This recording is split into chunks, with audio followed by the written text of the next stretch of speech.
about the debate last night, or what do we want to? I will tell you one funny thing.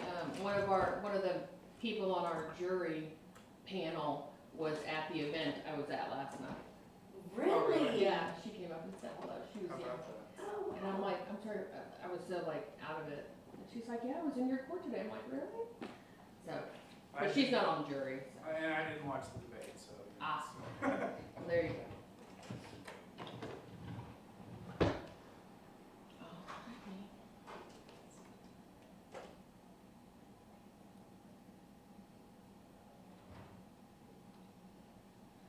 All right, I'm gonna text Stella and see if she can see that we're streaming.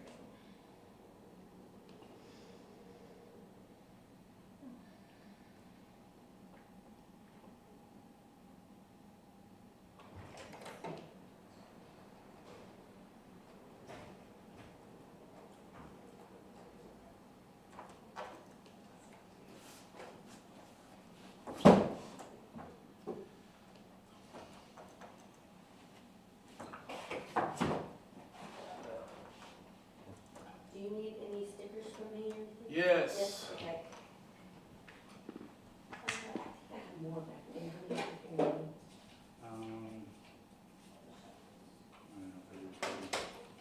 I'll look at that. Or bush.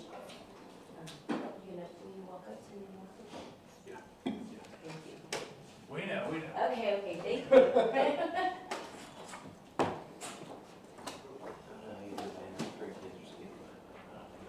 Mr. Walker. TV. Oh, right. What are we doing? That's fine. Yeah, he's here. She's in contact. Yeah, let them know I'm good. And whenever I get a break, they can give me the. That's the motion to draw. It's all here. Okay.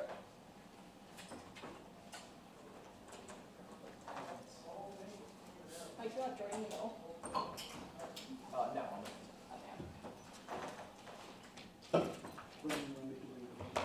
We don't have to put that there. That's good.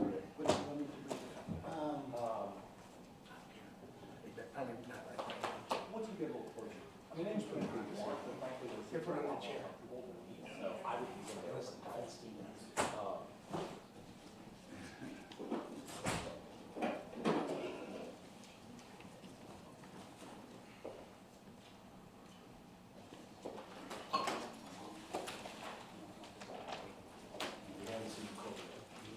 No, I'm sure it's the best way to grab the score.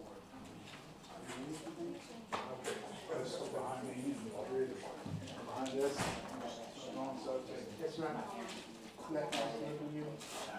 The one who used to be for law enforcement. Oh, that's hanging down. Yeah, that's right.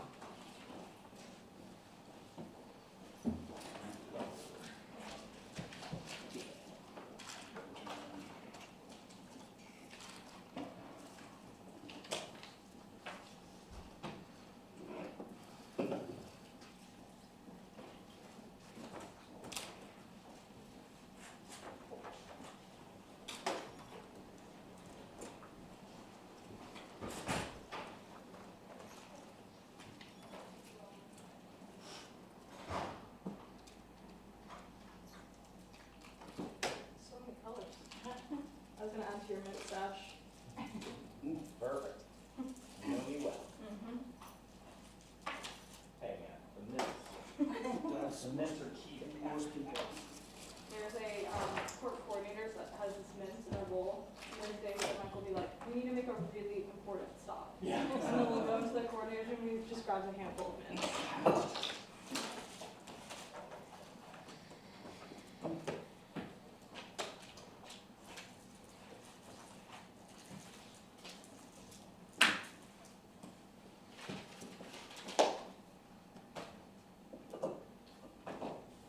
Mr. Worley, has your physical evidence person showed up yet? Not yet. Okay. Sorry. Well, let's go ahead and get some things on the record while we're outside the presence and hearing of the jury.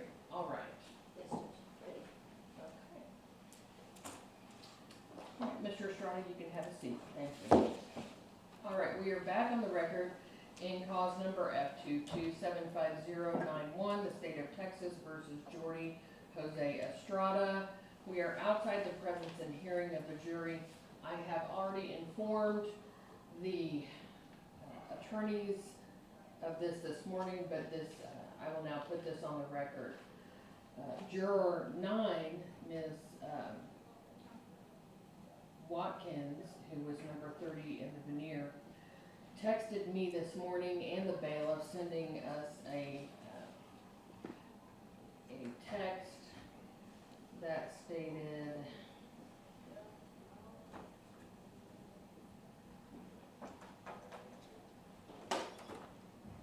Your Honor, I am COVID positive this morning and feel awful. And she listed her name and wrote juror number 9. I texted her back, I am so sorry to hear this. I just need you to send me one more picture of you holding the test with your hand in the photo with your driver's license. Unfortunately, we've had a juror try to get out of jury duty by sending a stock photo of a positive COVID test. Thank you. And then she did provide the court a picture of her hand holding her driver's license and the positive COVID test. She texted, okay, here it is. I also left a voice message for the bailiff. I'm so sorry and hope I didn't expose anyone yesterday. I texted her back and said, thank you for the additional photo. Hope you feel better soon. Obviously, juror 9, Watkins, is now incapable of serving. Is there any objection to the court finding her unable to serve? No. None from the defense, Your Honor. Then I do find that juror 9, Watkins, is incapable of serving and unable to serve, and I hereby place alternate number 1, Patel, on the jury. All right. Is there anything we need to take up before? Oh, well, let's go ahead and arraign the defendant outside the presence and hearing of the jury.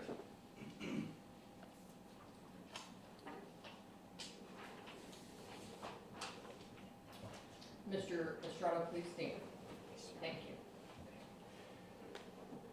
Indictment number F22759091, in the name and by the authority of the state of Texas. The grand jury of Dallas County, state of Texas, duly organized at the January term AD 2022 of the Criminal District Court number 2 for said county, upon its oath do present in and to said court at said term, that Jordy Jose Estrada, hereinafter called defendant, on or about the 23rd day of January 2022, in the county of Dallas, state of Texas, did unlawfully then and there, intentionally and knowingly cause the death of Octavio Velasquez, an individual, hereinafter called deceased, by shooting deceased with a firearm, a deadly weapon. And further did unlawfully then and there intend to cause serious bodily injury to Octavio Velasquez, hereinafter called deceased, and did then and there commit an act clearly dangerous to human life, to wit, by shooting deceased with a firearm, a deadly weapon, and did thereby cause the death of Octavio Velasquez, an individual. Against the peace and dignity of the state, signed by the former attorney. Mr. Howard, how does your client plead to this charge? Not guilty, Your Honor. Thank you. You all may be seated.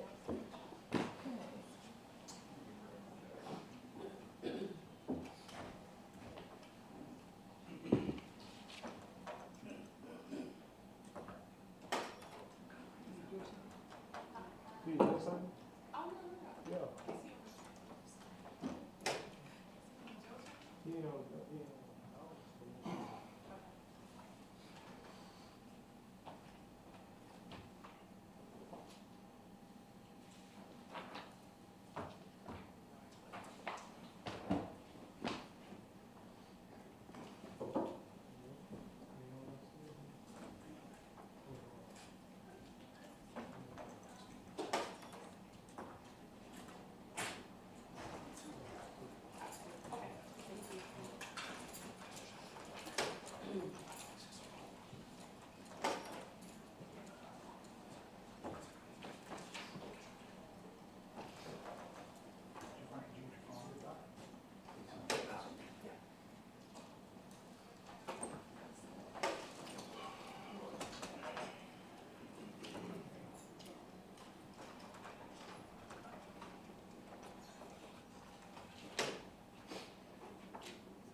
easel throughout the trial, and so I just wanted to kind of ask, do I need to ask permission to approach the well each time? Do I have like a continuing permission if I'm going to be writing on the easel?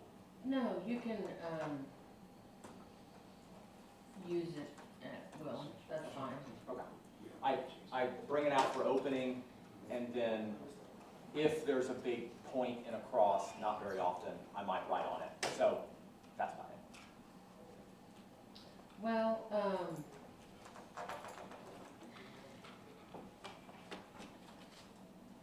okay, if there's any objection, I'll take it up at that time. I'm sorry, I missed what you were saying. Bring it out. Yes, I'll bring it out. I use an easel during opening. And then during the cross, every once in a while somebody says something that I'm really important. I might bring out the easel and I write down what I said for demonstrative purposes.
here, Judge, if we can just have a couple minutes to open the boxes.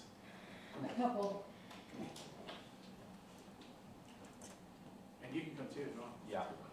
Thank you. All right, you have 5 minutes. 5 minutes.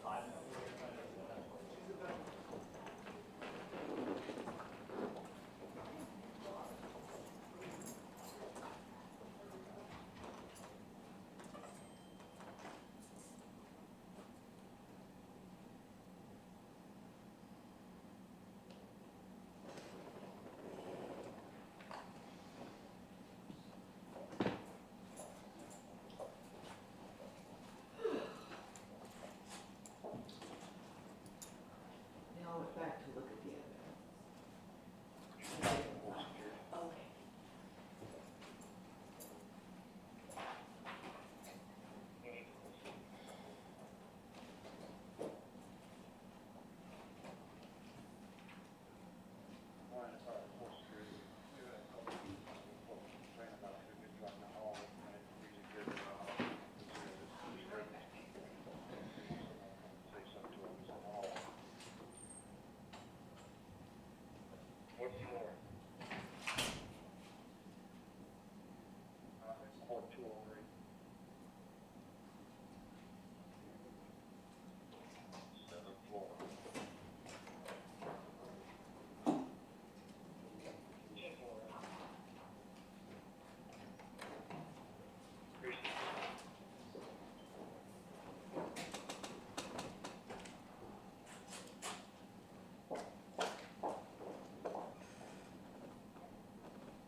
proceed.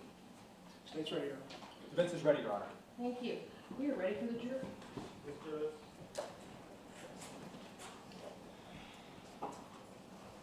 My first trial, I forgot to bring a copy of the indictment. That will be a problem. We've got like 4 here. Unfortunately, some other prosecutors don't seem to have one at all during trial. Interesting. That's what I say. But, you know, each to their own. Teach their own, right? I'm just old school, I guess. That seems pretty regular school, but I don't know. Apparently not.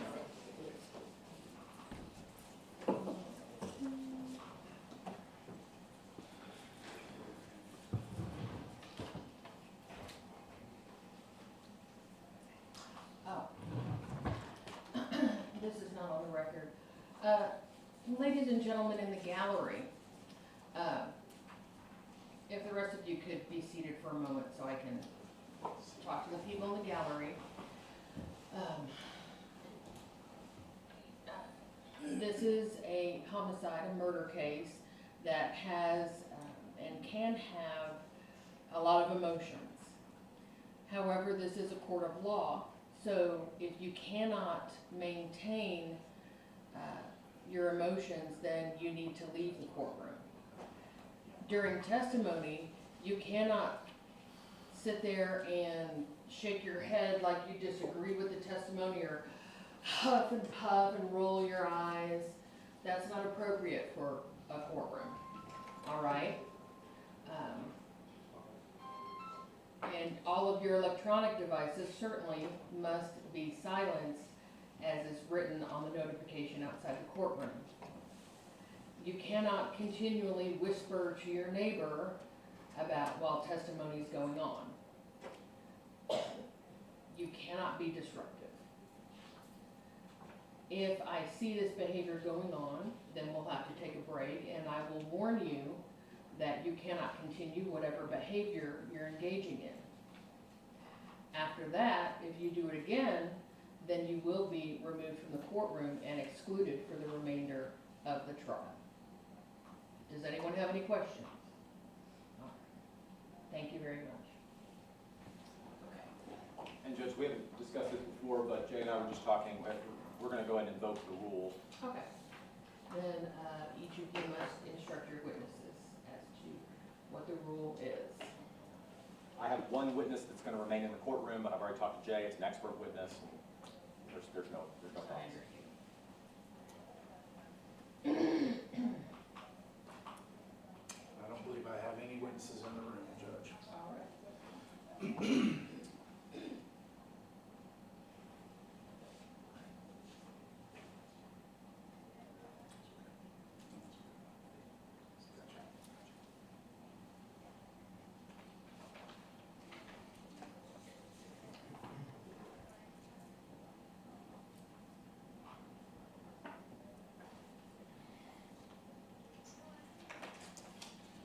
We're ready.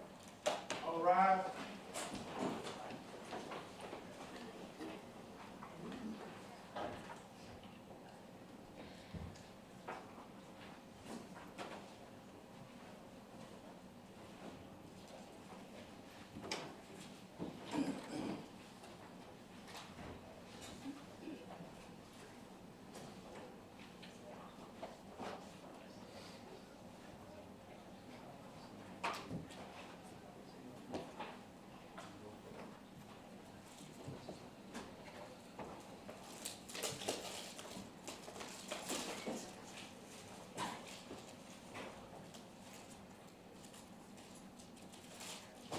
Ma'am, you can have a seat in the jury box. All right, you may be seated. Ladies and gentlemen of the jury, when you come into the courtroom, you can go ahead and have a seat. Everyone else stands out of respect for our jury system and the actual jury sitting in this case. One of our jurors, juror number 9, Watkins, texted me and the bailiff this morning to let us know that she is COVID positive. And we do have she is now unable to serve.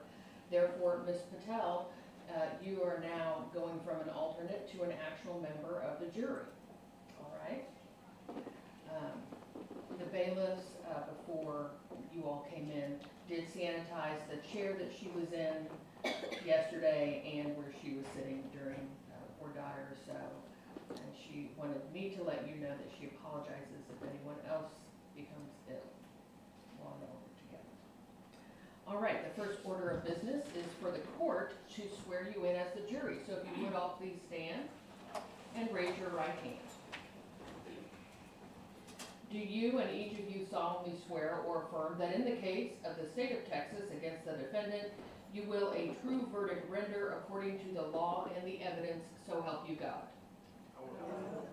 Thank you. You may be seated. Mr. Duplantis, please present the indictment to the jury. Yes, sir. Good morning. Indictment number F-22-75091. In the name and by the authority of the state of Texas, the grand jury of Dallas County, state of Texas, duly organized at the January term AD 2022 of the Criminal District Court number 2 for said county, upon its oath to present in and to said court at said term, that Jordy Jose Estrada, hereinafter called defendant, on or about the 23rd day of January 2022 in the county of Dallas, state of Texas, did unlawfully then and there intentionally and knowingly cause the death of Octavio Velasquez, an individual hereinafter called deceased, by shooting deceased with a firearm, a deadly weapon.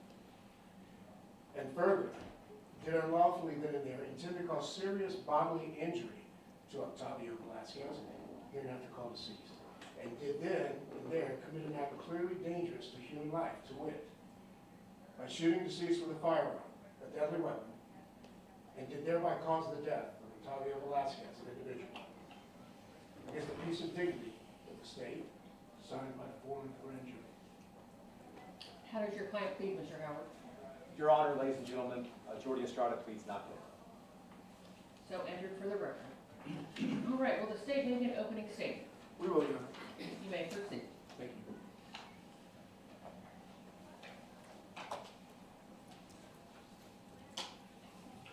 Good morning, ladies and gentlemen. Yesterday, you had the opportunity to speak to my co-counsel, James Worley.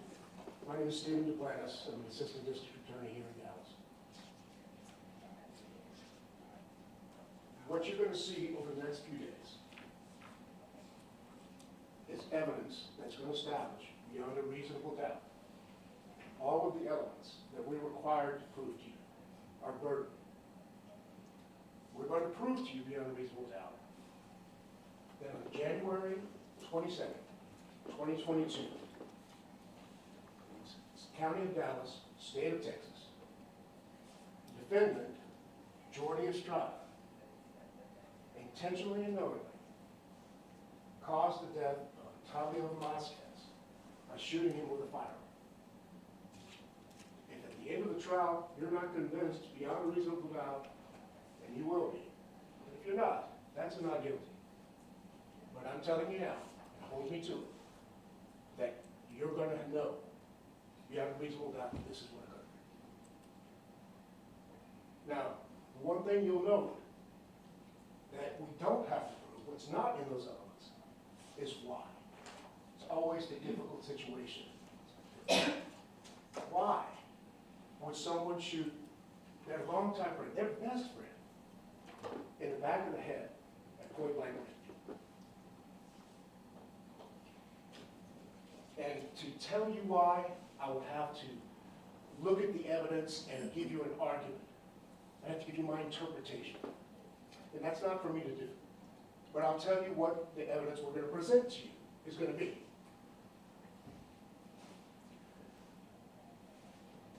For some reason, that again, some things can't be explained. On January 1st of 2022, the defendant sent the mother of his children, his girlfriend, to his best friend's apartment to seduce him. and this can be proven by testimony and text messages, that this was his idea, that the deceased was shocked that it was occurring, but it did. Then, you're going to hear about the day that all of this went down. The night before, there had been a party at the defendant's apartment. Cocaine and drugs considered. Cocaine and alcohol. And then, after the deceased, Octavio Tavi, is what you can hear called, after he goes home, somewhere around 6:20 a.m. in the morning, nobody had gone to sleep, he gets a text from Jordy saying, come. And so he gets in an Uber, and by 6:40, he's standing outside the door of the defendant's apartment. The defendant says, I'm sending Jocelyn out, Jocelyn Rodriguez, is his girlfriend, mother of his children. I'm sending Jocelyn out, and things occur in the apartment while the defendant is back in the back of the bedroom. Then Tavi gets another text which says, you can leave now. Tavi said, okay. And so he goes outside, orders an Uber, and is just waiting there. Well, something goes really wrong in the apartment. And at some point, Jocelyn comes running out of the apartment, and she sees Tavi standing there. She says, you can't be here. You gotta leave now. Immediately after that, the defendant bursts out of the door of the apartment. Jocelyn is scared to death, immediately takes off running, zigzagging as she flees to avoid the shots that she feels might be coming. She hears the shot that kills Tom.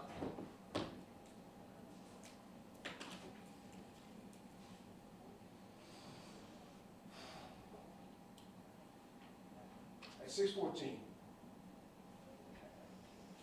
I'm sorry, 7:14. At 7:14, the defendant texts Jocelyn and says, you have to go get the kids.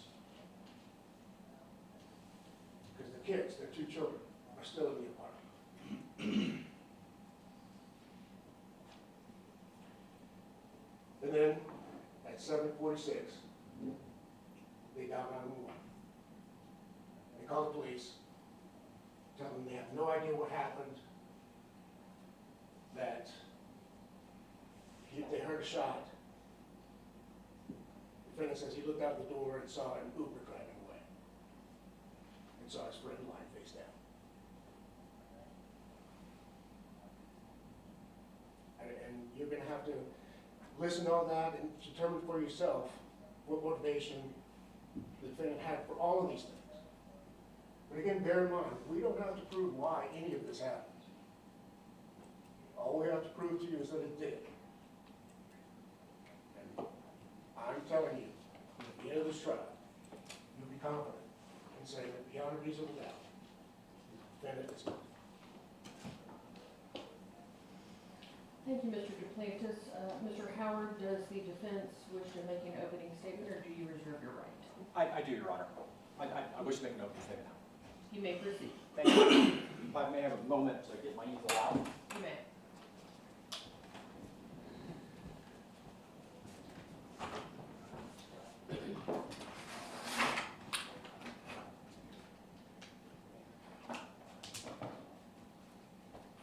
You need 8 minutes when you start. Thank you, Judge.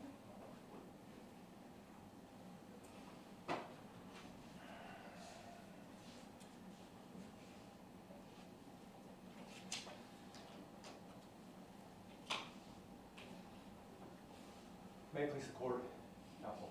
Ladies and gentlemen of the jury, we talked about in jury selection that a criminal trial is different from what you see on TV. And we talked about how in real trials in criminal courts, the government, the prosecution must rule out every logically possible reasonable doubt. So, what are the reasonable doubts? The prosecutor must rule out the logically possible reasonable doubt that maybe Jordy was defending himself. Your Honor, that's a misstatement. There must be a scintilla of evidence that self-defense is an issue before we're required to meet that burden. May I realize? Sustained, but I'll give you some Yeah. room to elaborate. Sure. So, the evidence will raise, you're going to hear, ladies and gentlemen, I'm going to tell you now. Oftentimes, I don't tell jurors whether or not my client is going to testify because I don't know. But in this case, I can definitively tell you, you are going to hear from Jordy Estrada. And he is going to tell you that he feared for his life. And he is going to describe exactly how and why.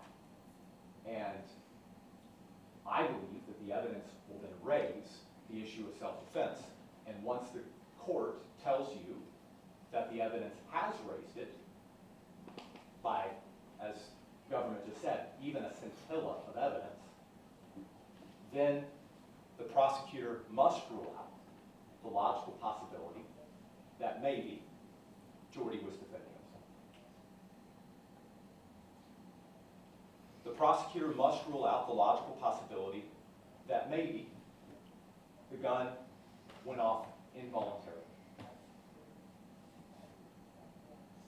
And the prosecutor must rule out the logical possibility that maybe we'll never know what happened. And I'll add one. The prosecution must rule out the logical possibility that maybe Jordy lacked the necessary mental state. Let's talk about the facts that you're going to hear.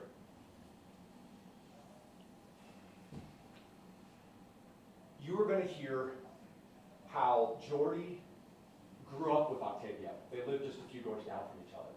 They had been best friends for a long, long time.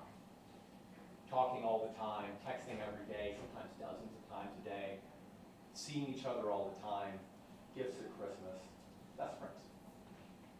You are going to hear about how Jordy and his then girlfriend Jocelyn, mother of his children, his two children, they decided together to spice things up in their relationship. Okay? They decided, and it was Jordy's idea, but Jocelyn will tell you that she agreed to it, she wasn't forced or anything like that, that Jocelyn would have sex with Octavio. And that after that, Jocelyn would get her then best friend, Daisy Alvarez, to have sex with Jordy. Okay, a threesome.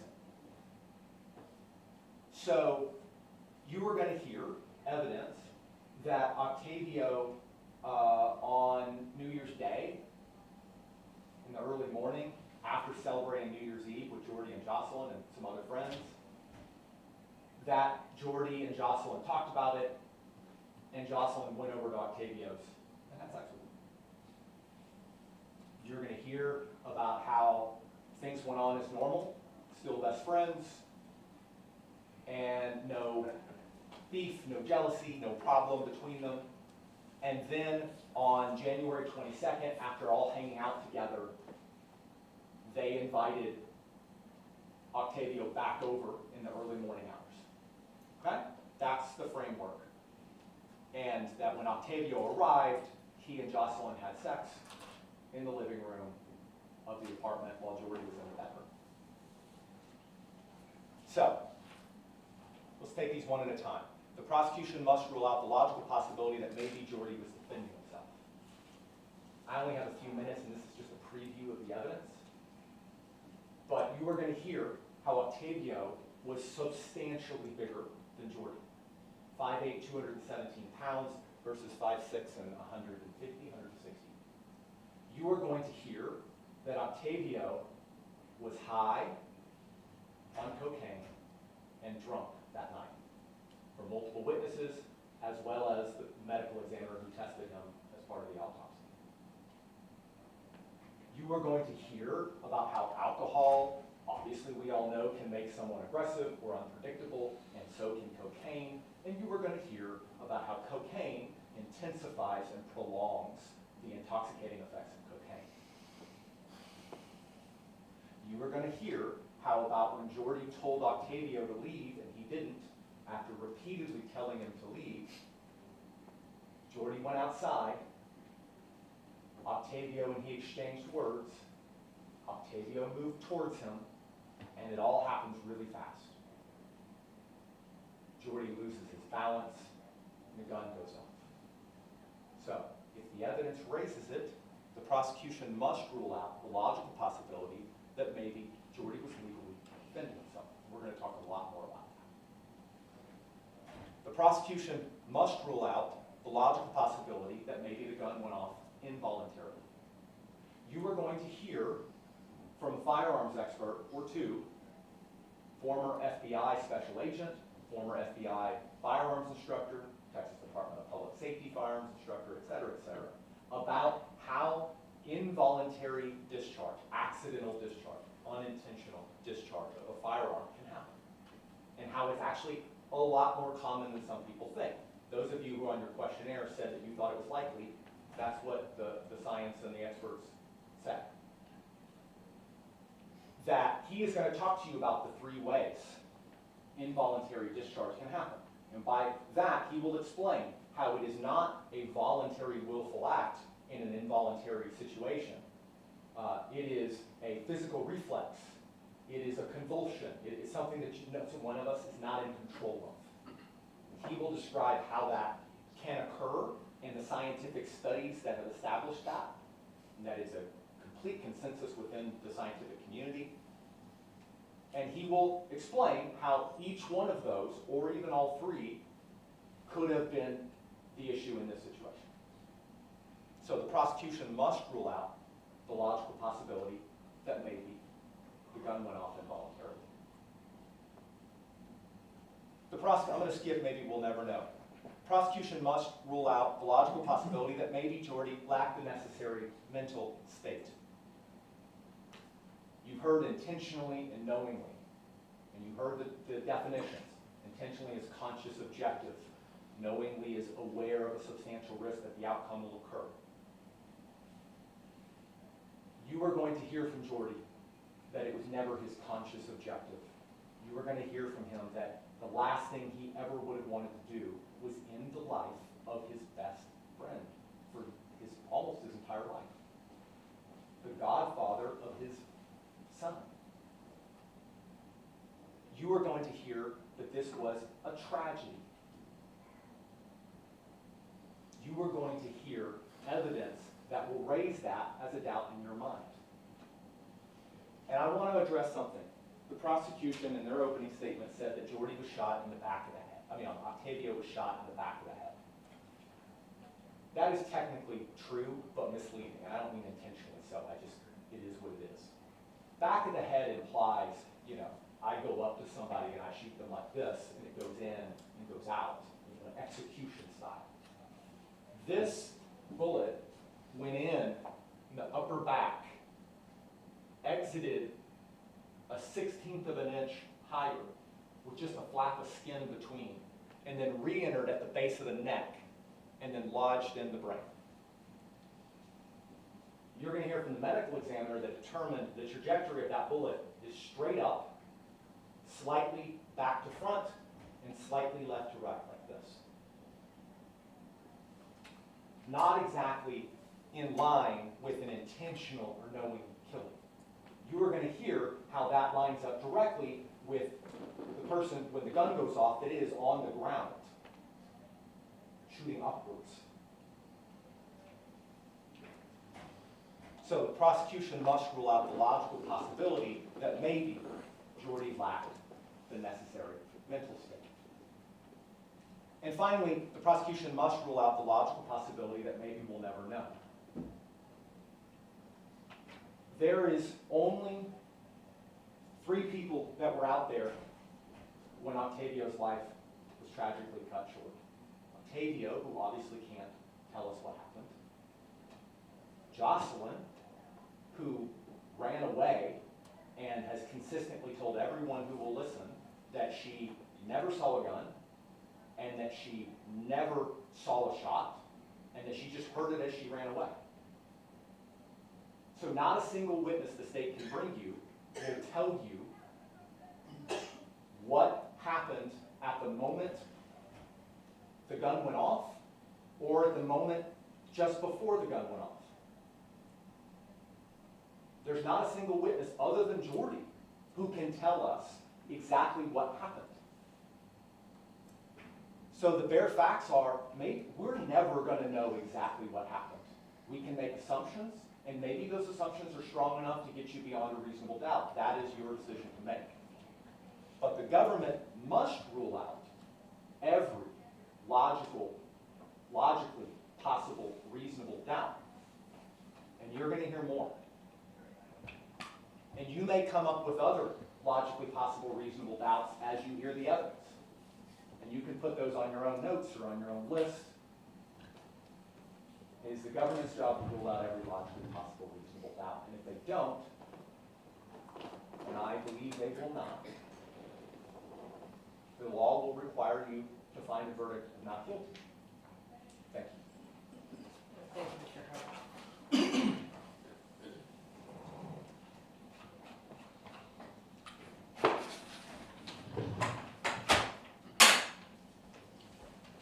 Right, please call your first witness. Your Honor, the state will call Joyce Velasquez.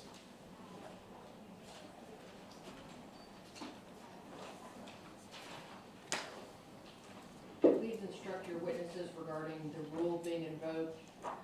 Ladies and gentlemen of the jury, the rule has been invoked. It's such an old rule, we just call it the rule. The rule is that once the trial has started, the witnesses can only discuss their testimony with the attorneys outside the presence and hearing of any other witness. They are not allowed to be in the courtroom unless there's an agreement between the parties, and they are not allowed to ask other witnesses about their testimony or tell other witnesses about their testimony afterward. That way, each witness is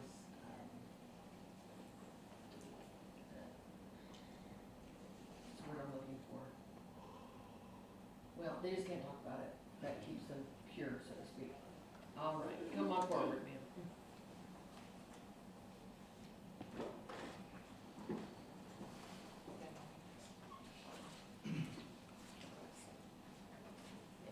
If you would please stop and raise your right hand. Do you solemnly swear or affirm that the testimony you're about to give will be the truth, the whole truth, and nothing but the truth, so help you God? Yes. Thank you. You may be seated. And you can hold that microphone at its base. It moves everywhere.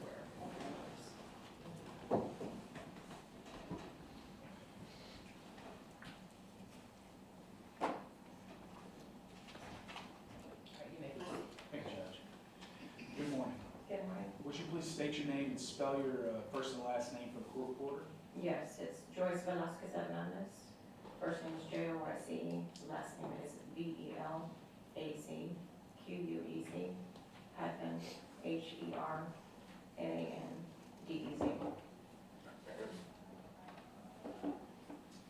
All right, and Ms. Velasquez, you know that we're here today to talk about the circumstances around the death of Octavio Velasquez. I do. And did you know Octavio Velasquez? Yes, How'd you know him? he was my nephew. Okay. And tell us a little bit about Octavio. How old was he, first of all? How old was he when he died? He was 25. Okay. And what was he like? If I could describe him in one word, it would be selfless. He was always very kind, thought about everybody else before himself. He was genuine, humble. He loved his family and friends. Now, did he have any siblings? He did. How many siblings did he have? So on my side of the family, he had an older sister. And then on his mom's side, he had several stepbrothers and sisters. Okay. And so, you're related to his father? I am. Okay. And, his mom and dad, are they here today as well? They are. Okay. And I see you've got a lot of family back here. Are those folks all here with you and Octavio? Yes. Now, what did you call him? Tabito. Tabito? Yes. Okay. And we'll hear people call him Tabito or Tabi, things like that? Yes, you will. Okay. What were some of the things that Tabito liked to do? He loved to fish. He loved to spend time with his family, with his friends. He enjoyed joking with everybody. I think he took a lot of pleasure in making people laugh all the time. He was a homebody, honestly. He just loved being with you, and he loved to eat. If you had food, he was there. Okay, so he loved to come to the family barbecues and things like that. Yes. Okay. Now, can you tell us, how did you hear about Tabito's passing? I was actually taking a nap that day, which is very rare, but my daughter plays competitive soccer, so we were up really early that morning, and my husband was outside doing some yard work, and he woke me up and said, "I have to tell you something serious, and I need you to breathe." And he told me that he was killed. And at that time, did you have any idea what the circumstances were, or anything like that? I didn't. All I heard was that it was by his best friend. You want to make a personal witness? You may.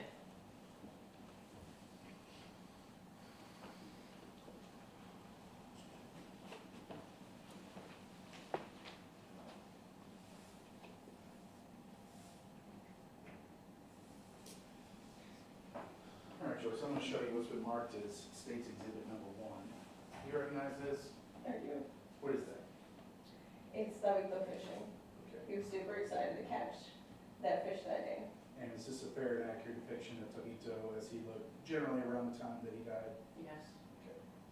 Your Honor, at this time, we'll offer State's Exhibit Number 1 for all purposes. Tendering to defense counsel for any objections. No objections, Your Honor. State's exhibit number 1 is admitted for all purposes. May I publish, Judge? You may.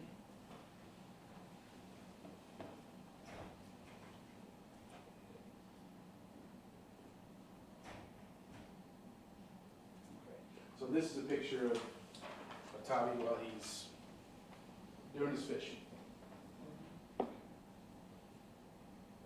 Yeah, you have to answer out loud. Yes, I'm sorry.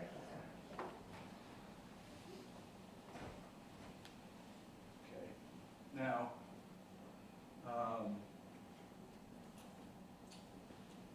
this occurred on, I guess he died on January 23rd, 2022, correct? Yes. Okay, so it's been 2.5 years since that occurred, correct? Yes.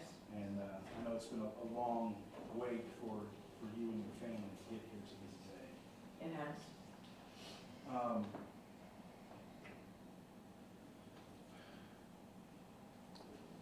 Your Honor, may I approach one more time? You may.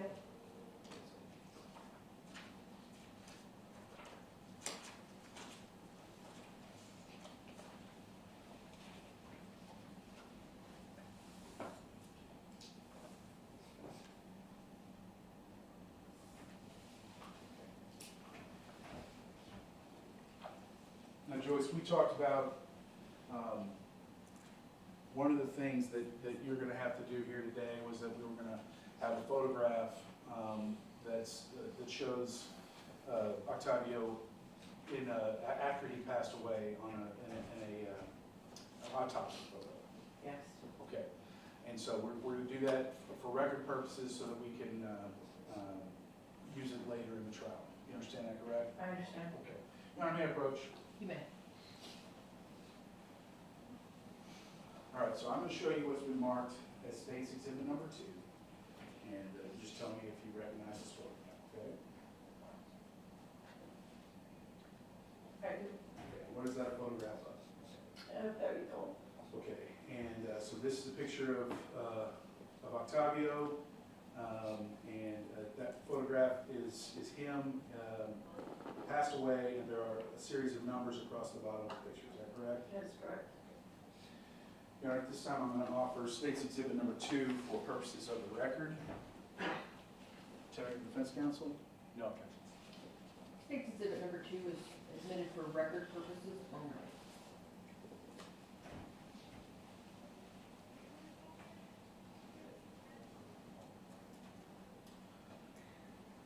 Thank you very much, Joyce. I appreciate it. I'll pass the witness. I have no questions. I'm sorry for your loss. Thank you. Thank you, Ms. Velasquez. Feel free to stand down. Please watch your step laying down for the witness. Thank you. And Judge, may this witness be excused? No objection. All right, Ms. Velasquez, you have been excused from testimony. That means you can sit in the courtroom if you want to. Thank you. Call your next witness. Your Honor, the State would call Officer Harrison Stoffman.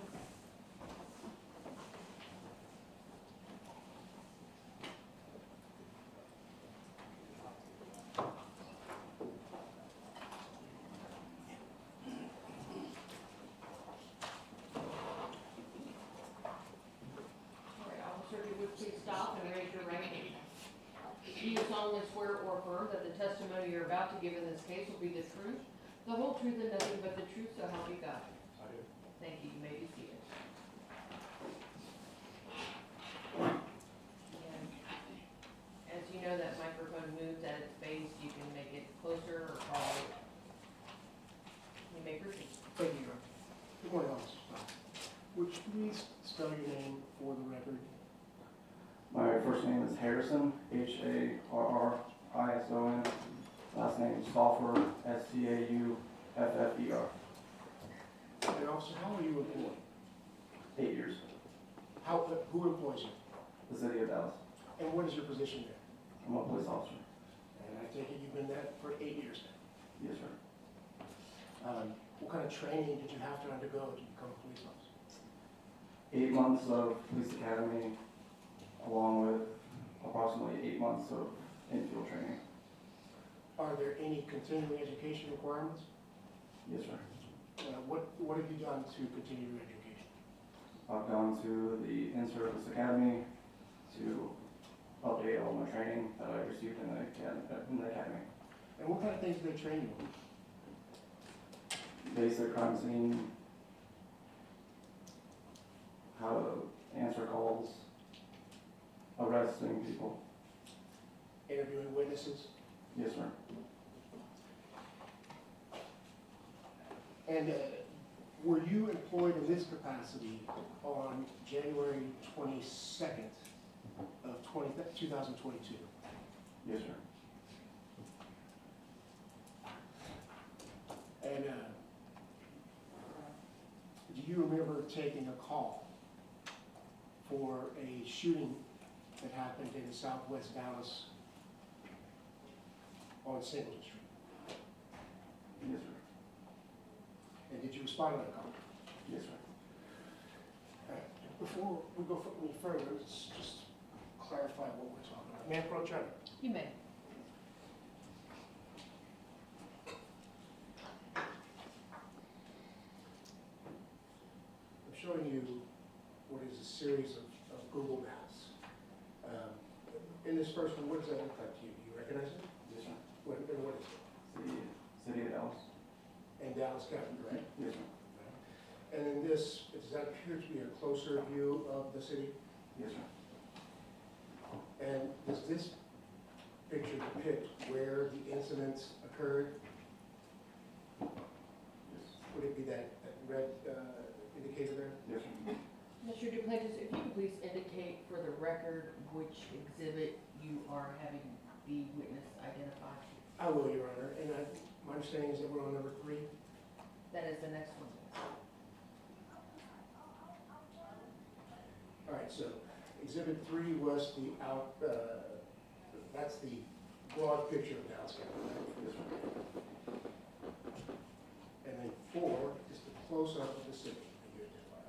Yes, sir. And this one also has the red pen, which shows the scene of the incident, right? Yes, sir.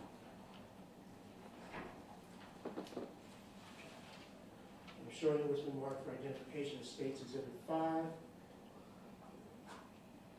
What does that appear to do? It's a closer view. It's a zoom in of both of these previous pictures, correct? Yes, sir.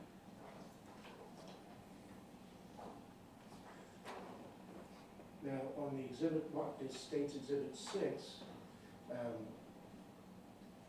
that is what? The apartment complex. And is that, what view is this of the area? A closer bird's eye view. And it's different from these maps, right? Yes, sir. And how is it different? It's a satellite image. Yeah, and it shows the individual streets and the layout.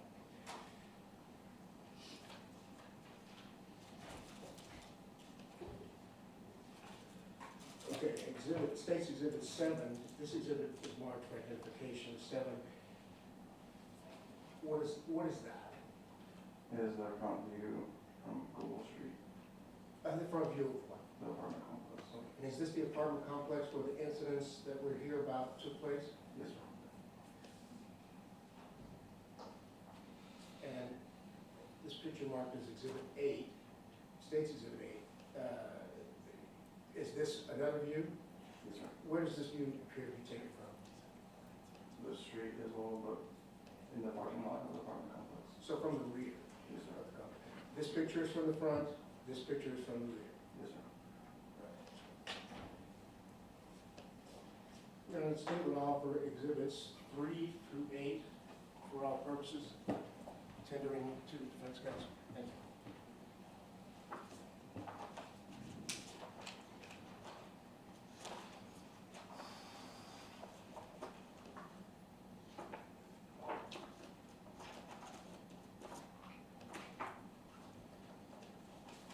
No objections, Your Honor. All right, State's Exhibits 3, 4, 5, 6, 7, and 8 are admitted for all purposes. May I publish, Your Honor? You may. Sorry, I touched mine and then the screen went blank, so that's my fault.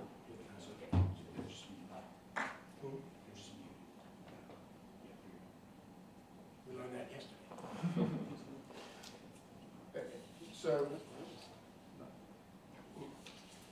So what we have here in State's Exhibit 3, we identified this as just the broad view of Dallas County, correct? And then zooming in closer on Exhibit number 4, we see a more close-up view of the city of Dallas and its surrounding area, correct? Yes, sir.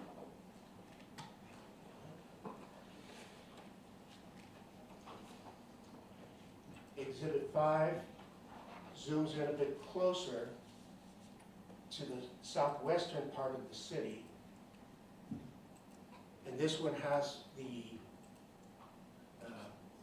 red pin, correct? Yes, sir. And the red pin, is that what we're talking about right there? Yes, sir.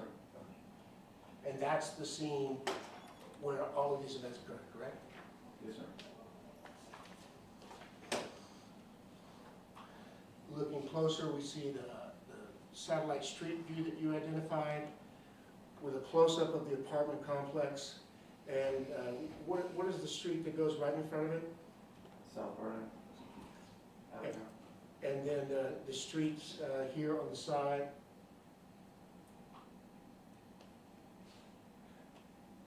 But if I tell you it was Ludlow Drive, Ludlow Drive, yes, sir.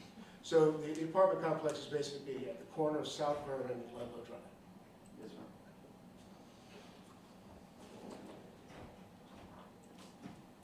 Exhibit 7 shows the front view of the apartment complex. Yes, sir. Can you identify from this picture where you found the body when you first arrived? Not from this picture, sir.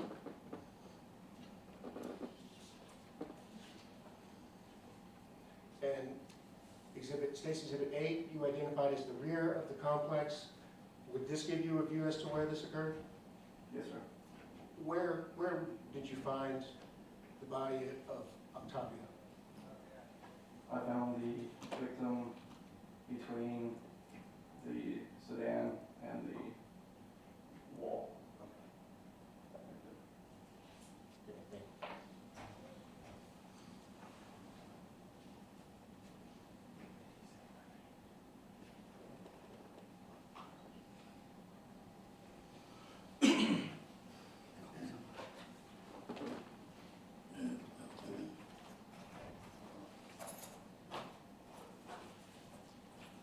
May I approach her? You may. Officer, I'm going to show you a series of photographs. Can you look through them, please, and tell me if you recognize any of these? Or the subjects that are depicted?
And what do these pictures appear to show?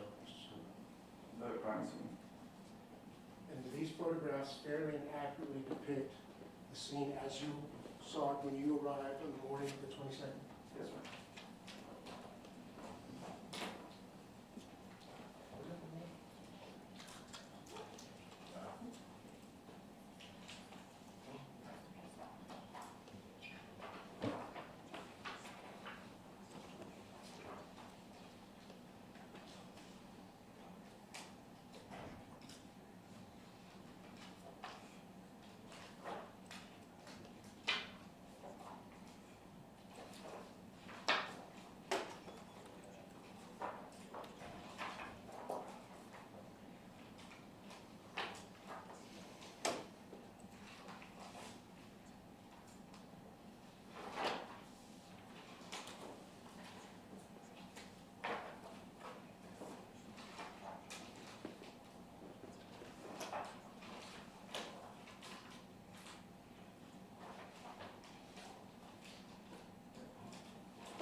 You know, the state would offer exhibits 9 through 20 in evidence for all purposes.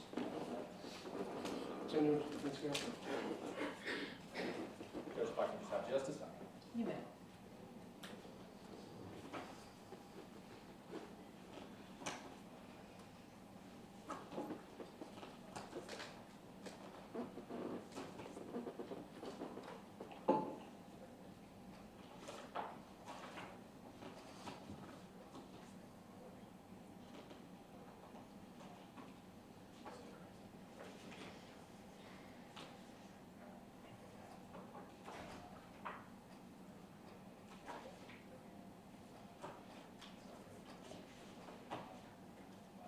No objection, Your Honor. All right, state's exhibits 9 through 20, the crime scene photos are admitted for all purposes. Thank you, Your Honor. May I publish? You may. All right, so here on what's been marked as State's Exhibit 9, what does this appear to show? The front of the apartment complex. And that's the same picture that see in State's Exhibit 7, correct? That's the building? Yes, sir. And you can see that even got the same vehicles apparently. Yes, sir.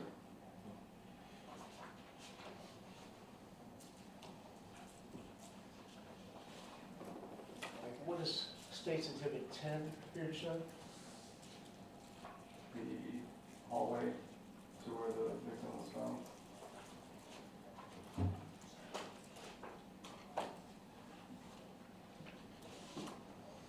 And if you look way down at the end of that hallway, is there someone depicted there? Yes, sir. Looks like a police officer. And is that police officer standing approximately where the body of Octavio Velasquez was found? Yes, sir. This is State's Exhibit number 20.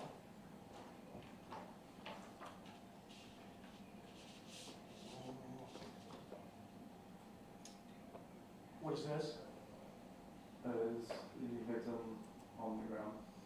So does this just depict what the previous photo had, but closer up? Yes, sir.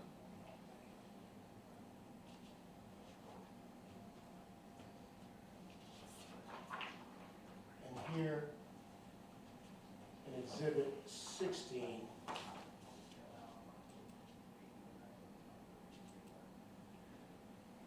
what perspective is this of the apartment complex?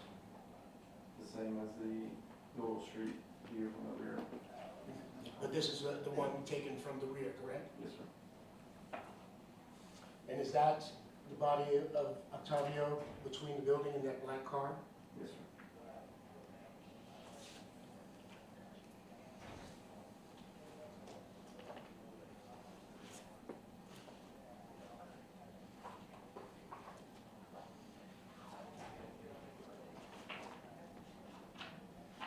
State's Exhibit 19.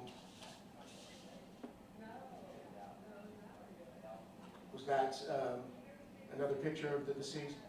Yes, sir.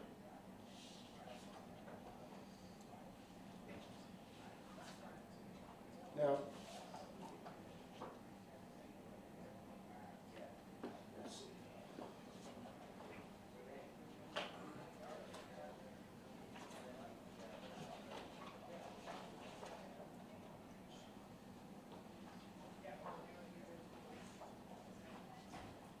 And this is a close-up. Is that correct? Yes, sir.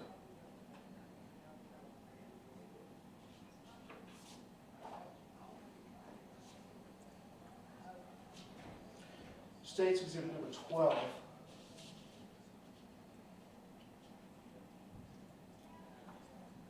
What does that depict? A spent shell casing next to the victim's right foot. What would that indicate to you, given your training and experience as a police officer? He is shot in close proximity. And State's Exhibit number 11 is another view of that. Is that the same shell casing? Yes, sir.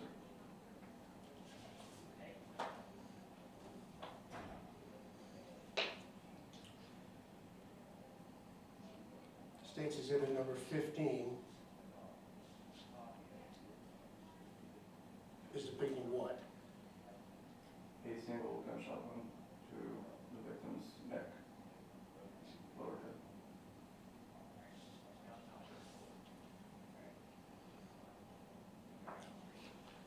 And finally, State's Exhibit number 13. What is that? That is a unfired 9mm bullet. If we look at State's Exhibit number 18, can you see, like, after looking at this picture, does State's Exhibit 18 give you any indication of where that bullet was found? Yes, sir. And where is that? By the blue paint on the ground. So that's right near that step, correct? Yes, sir. And what would an unfired shell indicate to you? That a pistol was racked. And what is racked? Where someone would pull a slide back to load around into the chamber. Now, does that happen automatically? Or does someone have to actually manually do it? Somebody has to manually do it. Describe how they do that. By pulling the slide back. So what you're depicting is actual holding the weapon with your left hand and taking your right hand and actually pulling something back.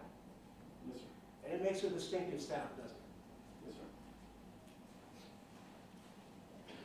And it's, as you said, it's got to be manually done, so it's not something, it's something that takes some time. Not a long time, but it takes some time to do it. Yes, sir. And you have to intend to do it. It doesn't happen accidentally, does it?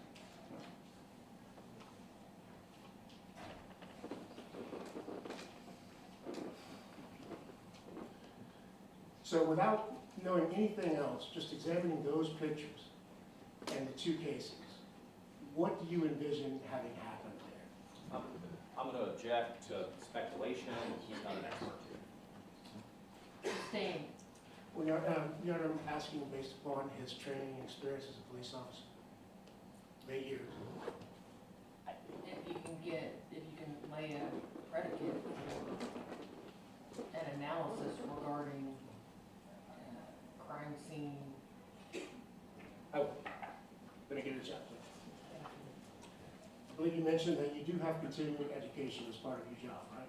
Yes, sir. And you said you go to classes, correct? Yes, sir. And one of the classes you mentioned was crime scene. Yes, sir. What did they teach you at that crime scene class? Looking for evidence, looking for blood splatters, injury sites like gunshot wounds. Does it teach you to do any sort of analysis of what you think may have happened as a result of your viewing of the things at the scene? To a certain extent. And after looking at the bullets and the body and their location next to each other, in this particular case, did it allow you to form a basis for which to make a educated guess as to what happened in this particular situation? Yes, sir. At this point, I'm gonna object. The predicate hasn't been laid for him being an expert. He's explained to some extent, he has some crime scene knowledge, mostly about finding evidence and then turning it over to the crime scene technician who is the expert on this sort of thing and the detectives. I don't think he is qualified to make any sort of speculation about that. Sustained. I will. So, I believe you identified as the bullet that is still intact, could have come from someone racking a gun and the bullet being jammed. Yes, sir. And that you said that the empty shell casing located so close to the body caused you to feel that that may have been the casing for the bullet that went into his head. Yes, sir. So, what did you do next after you looked around and saw all these things? I interviewed the defendant. And was the defendant alone? Yes, sir. Who was he with? His wife. Were there any other officers there with you at the time? Yes, sir. Who else was there? There's Officer Stevens. And for the first time, going in and speaking with him. And Officer Stevens was there when you spoke to the defendant and his girlfriend? Yes, sir. What did the defendant tell you had happened? He stated that he heard gunshots outside of his apartment. He said he was scared. He stayed in his apartment. He stated after about 45 minutes, he peeked out and saw the victim laying on the ground. And did he say he knew who the victim was at that time?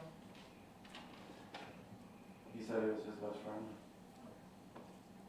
And he also stated that he observed either Uber or Lyft driver, a white male, but no vehicle description, fleet at a high rate speed away from that location. Okay. So, he told you he looked outside, saw his friend dead on the ground, and saw an Uber driver or a Lyft driver driving away. Yes, sir. And what did that indicate to you regarding the Lyft driver? That it could have been a possible suspect.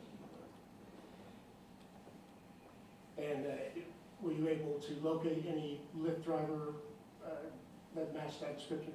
No, sir.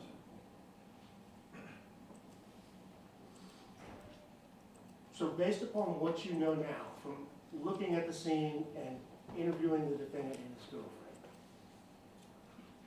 you're thinking that it's possible that the person in the Lyft car is the one that shot at Tommy? From the interview, yes. And I believe you said he described him as a white guy. Yes, sir. So at that point, did other people come that you had to fill in on what you had found so far? Can you repeat the question? Did more senior officers show up that you had to give them a quick update on everything that you had seen? Yes, sir. And so at that point, how did you characterize the whole scenario? I told a supervisor and another officer that arrived that I interviewed the defendant, and he said that he observed a Uber driver or Lyft driver speed away from the scene when he looked out of his apartment due to the complainant using Uber and Lyft for his main transportation. So at that point, Dallas Police Department is on the lookout for a white guy driving an Uber or a Lyft car. Would that be correct? Yes, sir. And looking for that person as a suspect in a murder case. Yes, sir.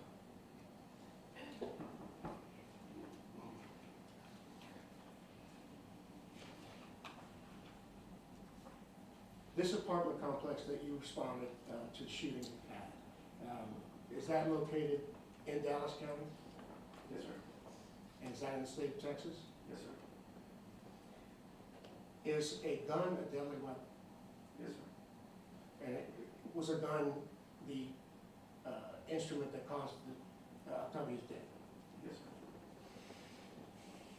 If you interviewed the defendant, you said, right? Yes, sir. If you saw him here today, would you recognize him? Yes, sir.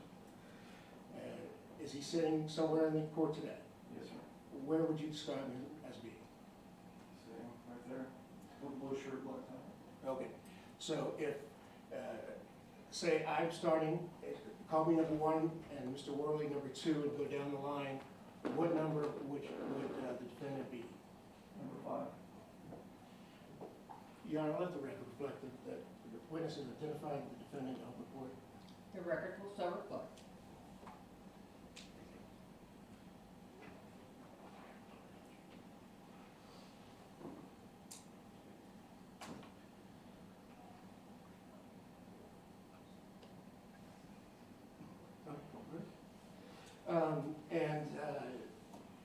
Did this incident occur on or about the 23rd day of January 2022? Yes, sir. I'll pass the witness. Cross-examination. Thank you, Judge. Officer Stafford, I just have a few questions for you, okay? And I hate this thing, it's in my way no matter where I look, so. You were the first officer to respond to the scene, correct? Yes, sir. And you're a member of patrol at that time? Yes, sir. So you're not a detective, No, sir. you're not a crime scene technician. No, sir. Your role is to secure the scene, right? Correct. And to interview any possible witnesses, Yes, sir. locate possible evidence, Yes, sir. and then you turn that over to the more senior officers, detectives, et cetera, that then take over, correct? Yes, sir. And they may ask you to do extra things, but they're the experts. Is that fair? Yes, sir. Okay.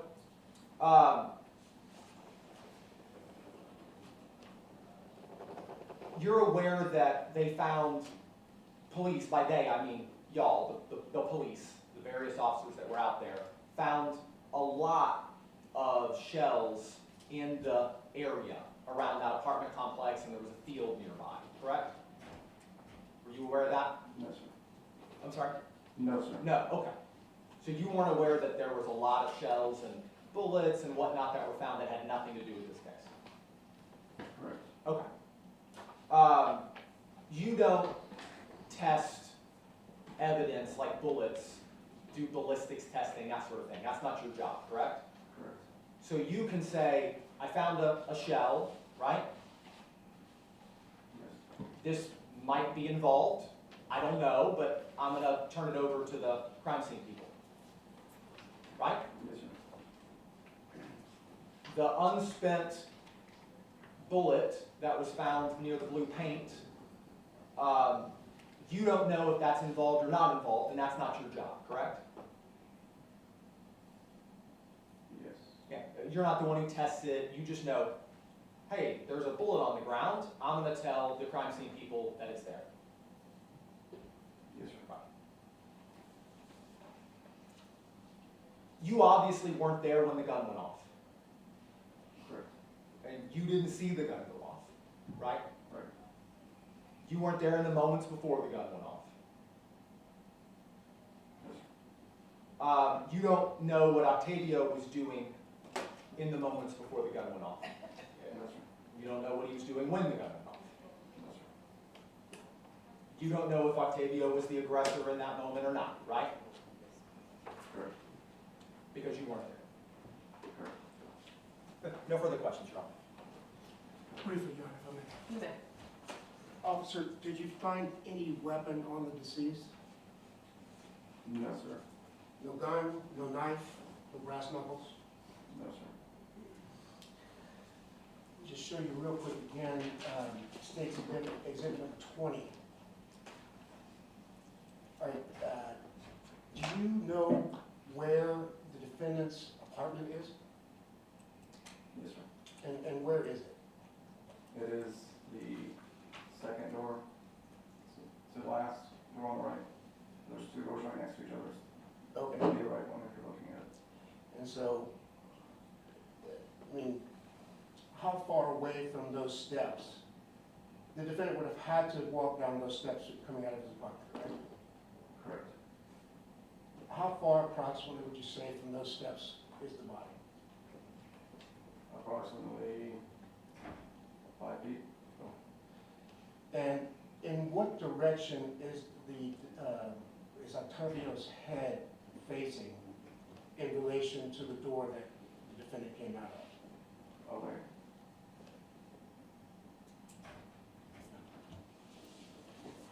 No further questions? Any recross? No, Your Honor. May this witness be finally excused. We have no objection. No objection, Your Honor. All right, thank you. Officer, you are free to leave and go about your business. Please watch your step getting down from the witness stand. Call your next witness.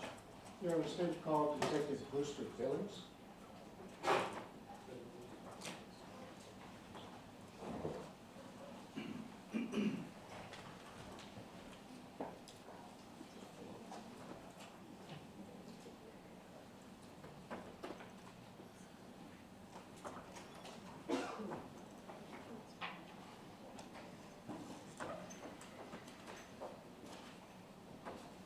Good morning, sir. Please raise your right hand. Thank you. Do you solemnly swear or affirm that the testimony you're about to give will be the truth, the whole truth, and nothing but the truth so help you God? Yes, I do. Thank you. You may be seated. Please watch your step. And as you know, that microphone moves at its face, and you can make Yes, yourself heard. Good morning, Detective. Good morning. Could you please, for the court reporter, spell your name? Brewster, B-R-E-W-S-T-E-R, Billings, B-I-L-L-I-N-G-S. Detective Billings, how are you employed? Employed with the Dallas Police Department, How long have you been there? 27 years. What is your position? I'm a detective in the homicide unit, How long have you done that? 3 years now. And as part of being a detective, what are your job requirements? We investigate all homicides, unexplained deaths, overdoses, and suicides. Do you recall being sent to the location on Vernon Boulevard on January 23rd, 2022? Yes, I do. And why were you sent there? I was notified by my sergeant, Jessica Criddle, that there had been a murder there, and I was on call for that day, so I responded. And what did you find when you responded to the scene? When I arrived, DPD Patrol had the crime scene locked down with crime scene tape. They had interviewed some people that lived in the apartment right near where the victim was found. Sergeant Criddle and Detective Frank Serra were already on scene when I arrived. What's the first thing you did? talked to Detective Sarah, kind of got an overview from patrol officers, of what they had been told. We eventually went into the apartment where the defendant stayed, and Detective Sarah interviewed him inside that apartment, him and his girlfriend. So you were present when Detective Sarah interviewed the defendant and his girlfriend? Yeah, I was in and out, but I was, yeah. Let me back up just a little bit. When you arrived at the apartment complex, where did you park? So I drove up the alley behind the apartment complex. I worked in that area for 16 years, so I knew that apartment complex I've been before. So I entered through the alley, which is the easier entrance into the apartment, and squad cars were already there, so it was easy for me to find. So I drove northbound on the alley into the apartment complex. Okay. And I don't remember the cross street off the top of my head. I'll show you what's been marked in the Internet as State's Exhibit number 16. Does this picture refresh your memory as to where? Yeah, that's the crime scene. I parked just northbound in the alley just south of that location. Okay, and which direction would that be? That way. So, yeah, the front of my car would be facing that area from the right, if that makes sense. Like where that car is? No, actually the opposite side. Yes. Okay. All right, so your car was here. Yeah, down further south, Mhm. yes. All right, so you walked up and you immediately must have encountered this scene. Yes, yeah. And several, patrol officers there, Sergeant Greg Rodriguez was on site. I mean, I knew some of the officers that were on scene, so I spoke to them first and kind of relay what was going on. And we previously looked at State's Exhibit number 18. And it's close-up, State's Exhibit number 13. Can you see on this picture where State's, this bullet that's in State's Exhibit 13 was Yeah, fired? that is what I encountered when I went up there. And I don't recall whether I actually saw the unfired bullet or not myself. But you do see it in this picture, right? Yes. And where's its location and proximity to the deceased? It's up towards the building, between the car and the building. Okay, so it's relatively close. Yes. And then State's Exhibit number 12, which shows an expended cartridge, as described by Officer Stouffer. Its proximity to the body, would that give you any indication as to what role that played in all of this? Yeah, I mean, suggests strongly that was involved in this offense. And you've had lots of training in crime scene, correct? Yes. And it's your job to analyze all of the independent elements of the scene and draw a conclusion, is that correct? Yeah. And let me correct what I said. I would say I have more experience in working crime scenes than official training in crime scenes. But I have quite a bit of experience working crime scenes. I worked as a detective for many years prior to going outside. What part of your job is to look at the various things that are present at the scene and draw conclusions, is that correct? Yes. And what conclusion would you draw having seen the spent casing and in close proximity the unfired bullet? You would expect them to have come from the same weapon. And how would the unfired bullet get on the ground? If somebody racked the slide of their gun, it would eject a live round and then enter a new live round into the chamber. Now, I believe the defense counsel mentioned that there were other bullets found. Did you see any other spent casings around the body? No, not around the body. So as far as your analysis of this crime scene, those are the only two projectiles or remnant of projectiles that you saw? Yes. And both of them were in close proximity to the body? Yes, but as I said, I didn't see the live round. I mean, I don't recall seeing a live round there. So you talked to defendant and his girlfriend with Detective Sarah?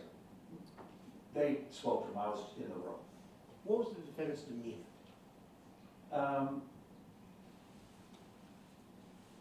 Calm, nervous, I would probably say, he was calm, he didn't seem overly upset. There were times where he broke down and appeared to cry. And then, but most of the time, he just seemed nervous, uncomfortable. Did he give you any indication as to what he thought had happened? Yeah, he said that the victim, I think he said that he had been there earlier, had left, and was supposed to come back, and he was using an Uber. And at some point during the night, he heard a gunshot, didn't look outside at that time because he was concerned for his safety and safety of his children. And he eventually looked outside and found the complainant, the victim, laying outside of his room. That's when 911 was called.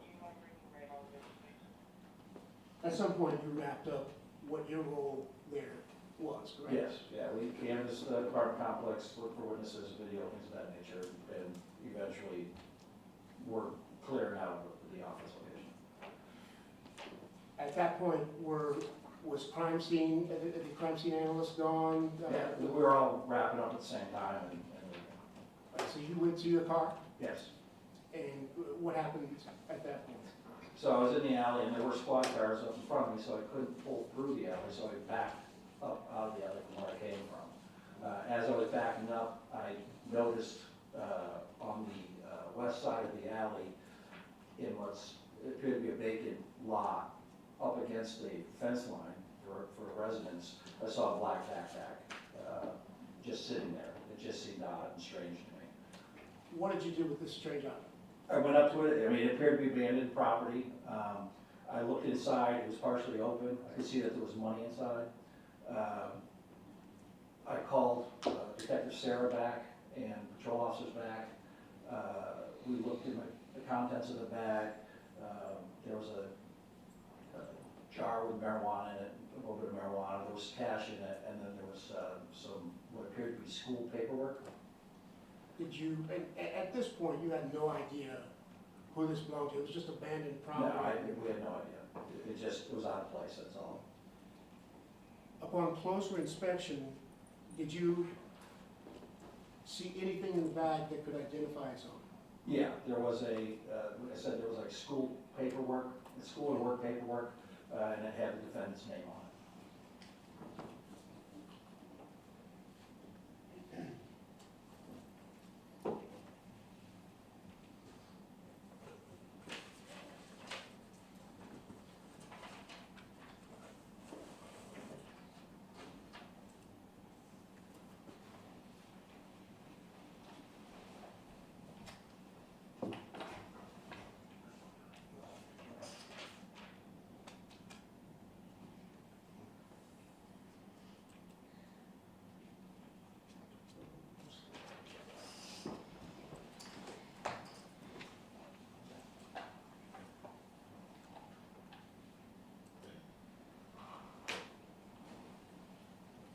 I'm showing you, Detective, what has been marked for identification purposes as State's Exhibit number 21. Does this look familiar to you? Yeah, that's the backpack that I found just outside the alley. And within this backpack, you found identifying information? Yes, the school work or work paperwork, I don't recall exactly, but it had the defendant's name on it. And so at this point, you've definitively established that this is property of the defendant. Correct. What did you make of this bag? Yeah. What- So, what- somebody was trying to conceal it, hide it, remove it.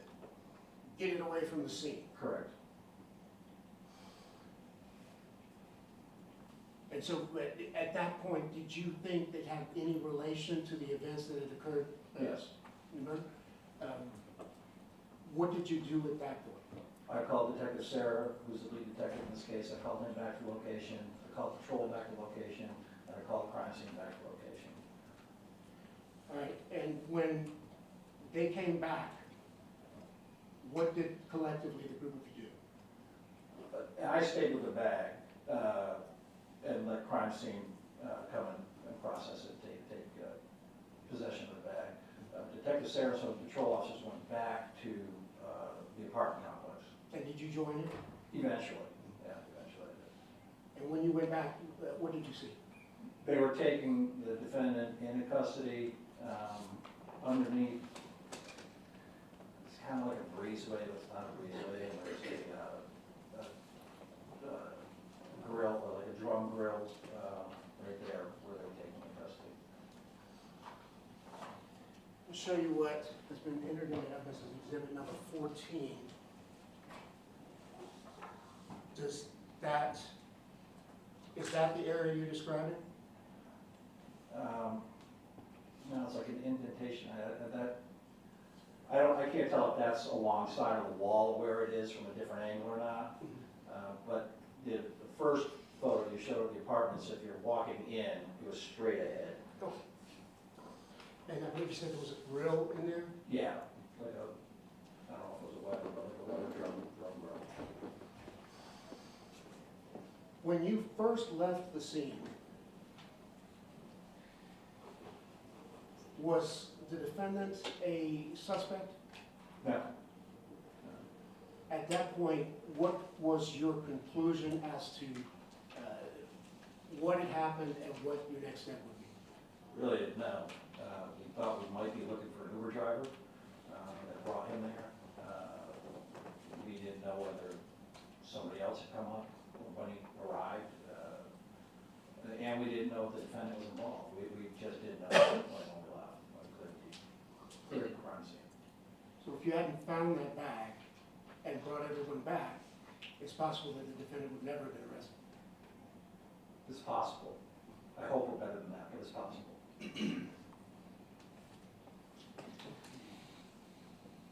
Here, at this time, I'd like to offer State's Exhibit number 21 and its contents into evidence for all purposes.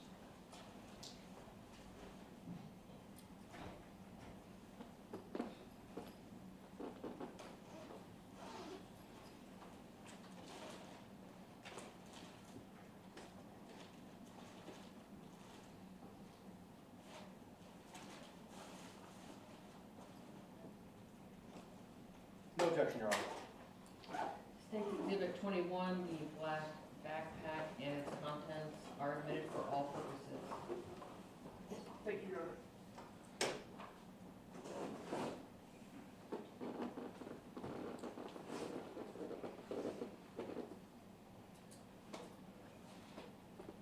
This crime scene was in Dallas County, state of Texas, correct? Yes.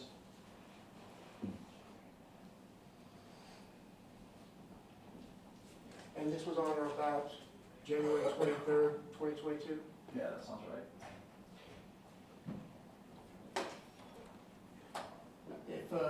If the defendant were here in the courtroom, would you recognize him? Yes. Would you point out where you, if in fact you see the defendant in the courtroom, would you point him out where? Yeah, he's sitting at the defense table in a blue suit, light blue shirt. Is he the person at the very end of the defense table? Yes. I would let the record reflect that the defendant has been identified. The record will so reflect. Were you able to ascertain what sort of weapon caused Octavio's death? I don't remember the caliber. Off the top of my head. We said it was a handgun. Fire. Is a firearm a deadly weapon? Yes. No firearm was recovered though? No. I'll pass it, Mr. Cross-examination. Thank you, Judge. Detective Billings, how are you? Fine, sir. How are you? I'm doing good. I'm gonna have a few questions for you. If there's anything you don't understand, please just let me know. Yes, sir. After Jordy was arrested, he was taken to the police station. Correct. And Detective Sarah interviewed him first. Correct. And then after Detective Sarah was done, you went into the room and spent some time with Jordy. That's correct. Jordy was very distraught in the room with you, is that fair? Yes. Jordy was crying. Yes. sobbing. Is that fair? Yeah. Your Honor, would object to leading at this point. Overruled.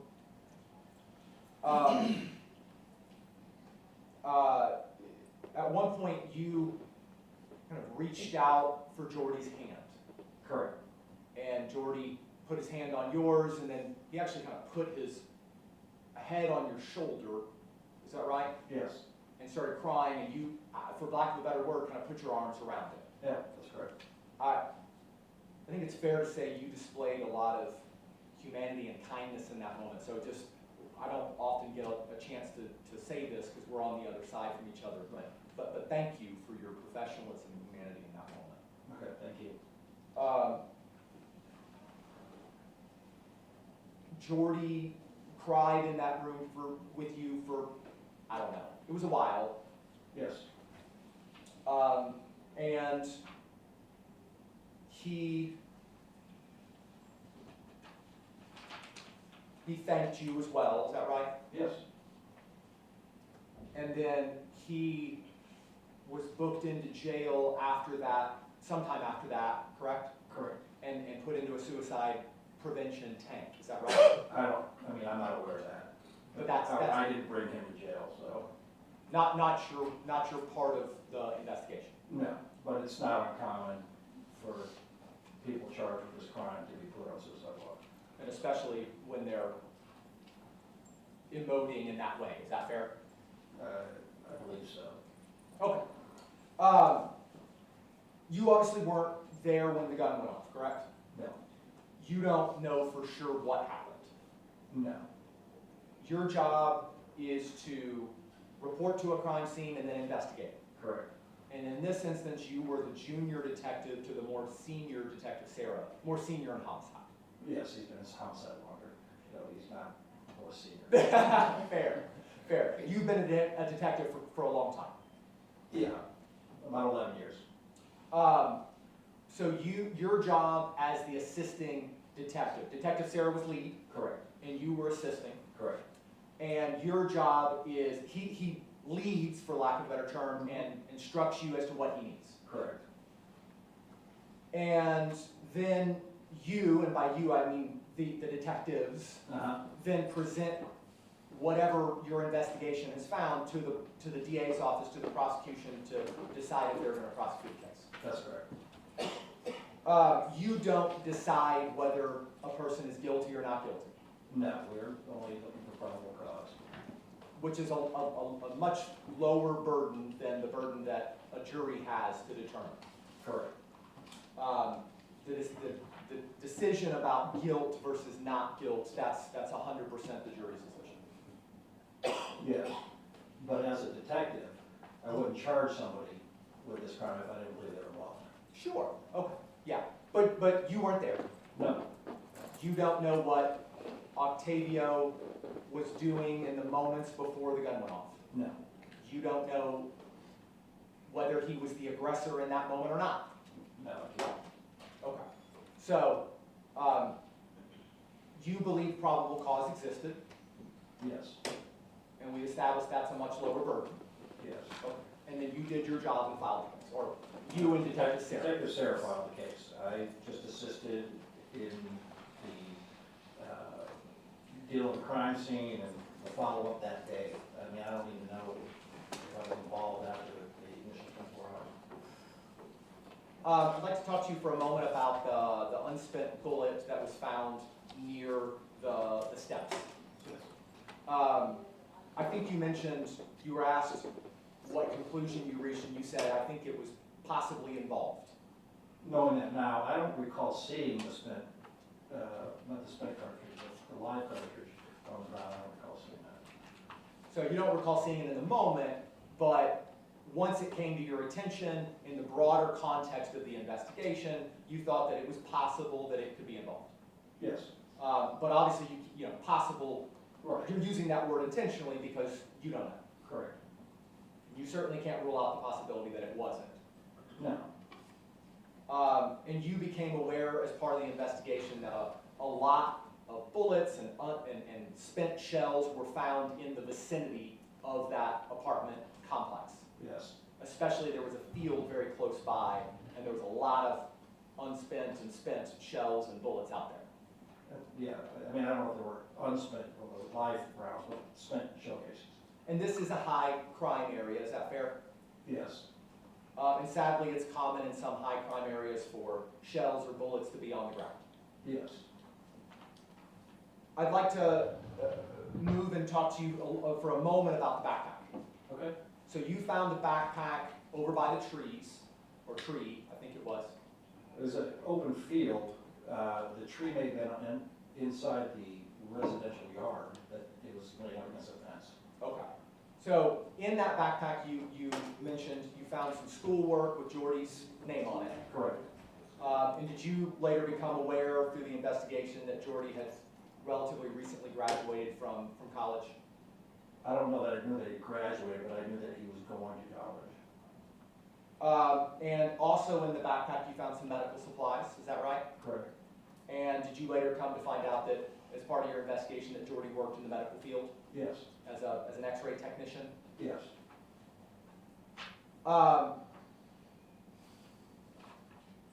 I'd like to talk to you for a moment about your training as an officer generally. Okay. Okay? You receive a lot of training to become a police officer well before you become a detective, correct? Yes, First you're in the academy and you get a lot of training there. yes, 8 months worth. And for instance, a big part of that is firearms safety and proper handling. Yes, And then of course you get more training to become a detective. correct. And you obviously take all that training seriously. Yes, You're familiar with the Dallas Police Department General Orders document, correct? familiar, yeah, I'm relatively familiar, but if you ask me to quote anything, I'm not gonna be able to do that. It's like a 500-page PDF. Correct. Right, okay. So no, I'm not playing tricks on you. All right. You're familiar that DPD has a set of rules and they're laid out in a fairly big, extensive document called the General Orders. Yes, And that goes through kind of everything, the structure and reporting and everything. One of the general orders pertains to firearms, or some of the rules pertain to proper handling of firearms. yes, You were taught to always assume a firearm is loaded, yes, and that's in the general orders. yes, And you're taught to keep the muzzle of the firearm pointed in a safe direction correct, so that no unintended injury or property damage occurs. correct. Because at the end of the day, accidents can happen if you're not being careful and following proper procedures with the firearm. Yes, You're familiar, I assume, with the concept of involuntary discharge or accidental discharge of a firearm. yes, That is something that, part of the reason you're taught to keep your finger off the trigger and always assume the gun is loaded is because involuntary discharge can happen, correct. even to trained officers. Yeah, And that actually happens a fair amount. yes,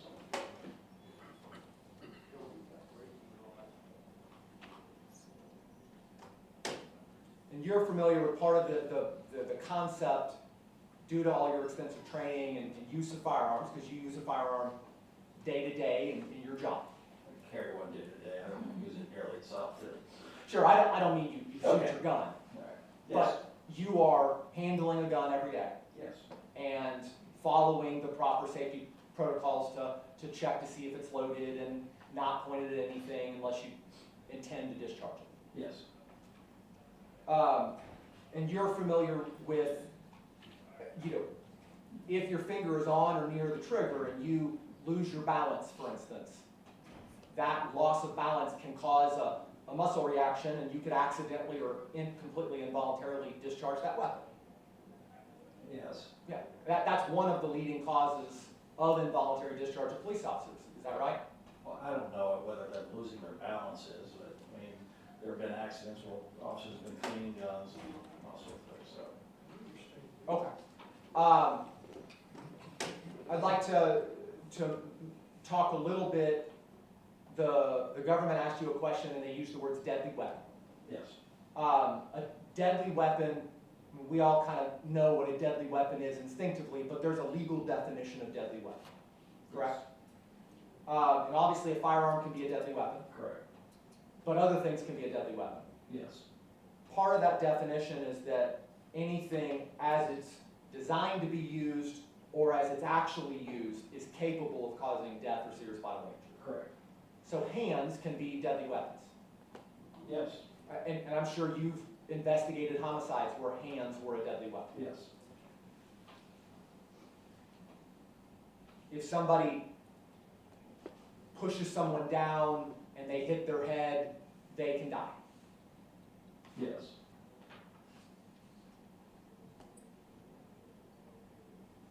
In your role as an officer and then later in your role as a detective, I assume you deal with intoxicated people fairly often.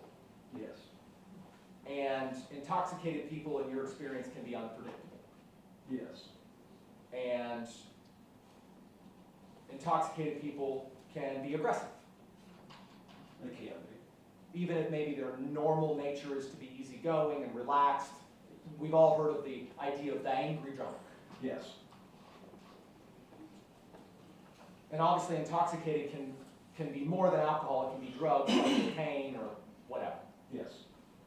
And you're aware, and I'm sure you're not a toxicologist, but you're aware that cocaine in your training and experience can make a person hyper agitated, aggressive. Yes, possibly. It can even cause paranoia and that sort of thing.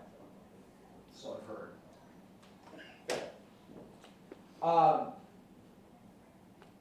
Jocelyn Rodriguez, that was Jordy's girlfriend. I think at some point, I think the earlier officer referred to her as wife.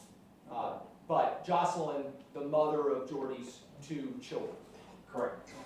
She was there at the scene and interviewed by police. Correct. And then taken to the station and interviewed later that morning. Yes. Through your investigation, you determined that Jocelyn was the only witness that was out there at the time that the gun went off, other than obviously Octavio, who's deceased, and possibly Jordan. Yeah, she's the only one that we knew about, have any reason to believe was there. And you do your best to follow all leads and look under every rock you can. Yes. And so you looked for other possible witnesses, Yes. but you didn't find any other eyewitness that could describe to you any of this incident. No.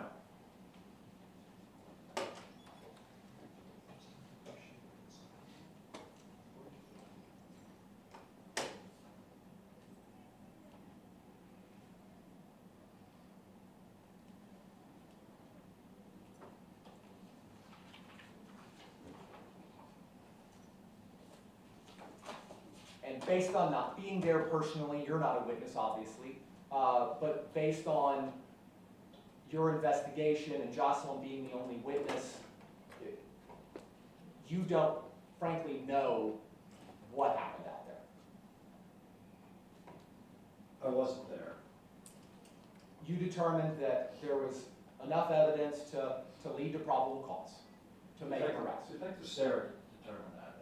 It's his case. He and our sergeant determined that. My input was given, and yes, I thought there was probable cause to charge him.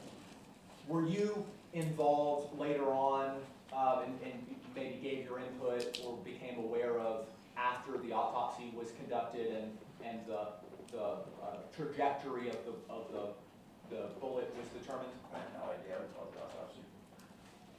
I won't ask you any questions about that then. All right. Thank you very much.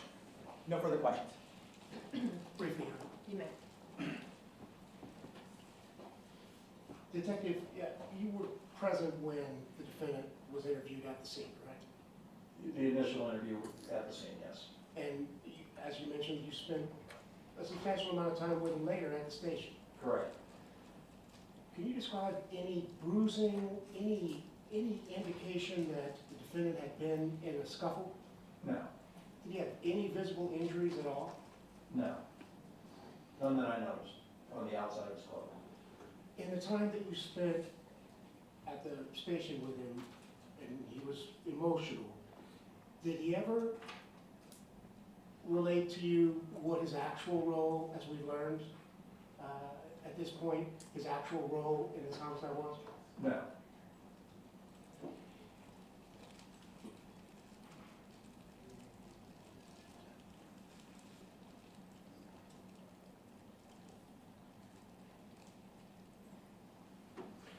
And when he was being interviewed by Detective Sarah at the scene, he never mentioned anything about having a gun, about shooting a gun, about whether or not he accidentally shot a gun. No. Did he?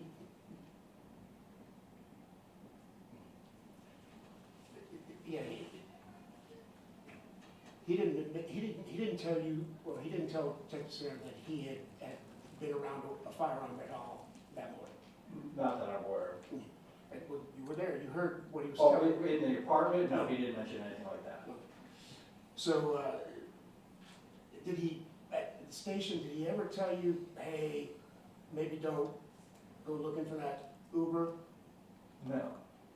So it's potentially possible that some poor Uber driver that was anywhere near that scene could have been investigated as a suspect.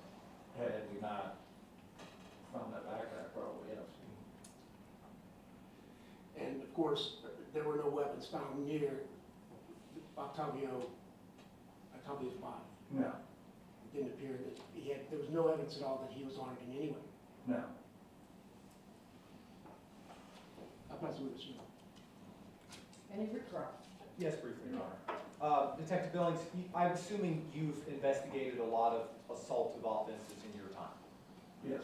And it's very common for assaults to occur and be filed as offenses without visible injuries. Is that fair? Yes. It's very possible for someone to get into a scuffle, to get knocked down, and not have bruising or a rash or anything like that. It's possible. It's possible both ways. There could be bruising and there could not.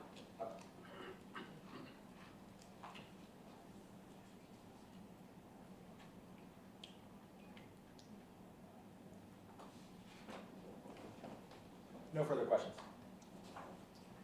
Any redirect? No, Your Honor. May this witness be finally excused? We have no objection. Just subject to recall. All right, detective, you are free to leave and go about your business, but you are subject to recall. If you hear from the prosecutors, you'll need to come back. Thank you, Your Honor. Please watch your step getting down from the witness stand. All right, call your next witness. Your Honor, state call Miss Nicole Mejia.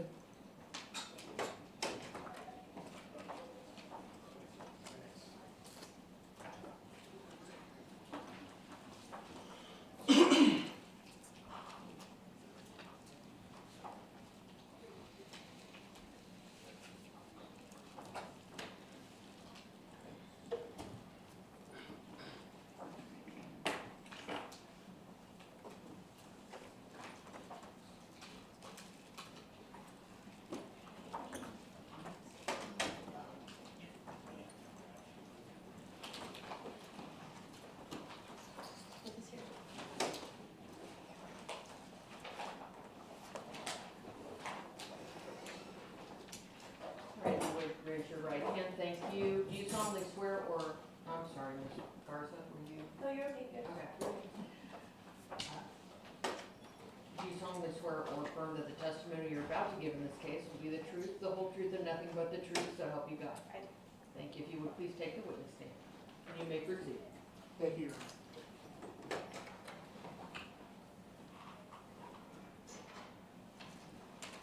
Ms. Mejia, would you please spell your name for the court reporter? It's Nicole Mejia, N-I-C-O-L-E, M-E-J-I-A. And Ms. Mejia, how are you employed? I'm, currently under the firearms unit with the Dallas Police Department. I'm not an analyst. Prior to that, I was a crime scene analyst. And as crime scene analyst, what do you do? I responded to murders, assaults, aggravated robberies, and would go out to scenes, collect evidence, photograph scenes. And what do you do when you go to the scene? What's your first task? I meet with responding officers. I usually have one or two walk me through the scene and tell me what they were informed about the scene upon their arrival. We walk through, we look for additional evidence, we look for the evidence that they initially found prior to my arrival. And then after that, I have them kind of clear the area so I can start my process. You walk through the area with the responding officers or whoever was there before you, correct? Correct. And is it you that determines what is actual evidence? Basically, yes. So you're the one that decides whether or not something is important to an investigation or not. Yes, That's a big responsibility, isn't it? yes. Do you recall being sent to a crime scene on January 23rd, 2022 Yes, in Southwest Dallas? yes. What was the nature of that call? It came out as, I believe, can I refer to this? I think it came out as a murder initially. Well, you knew for a fact that there was a dead body at the scene. Correct. Right. May I approach this? Okay.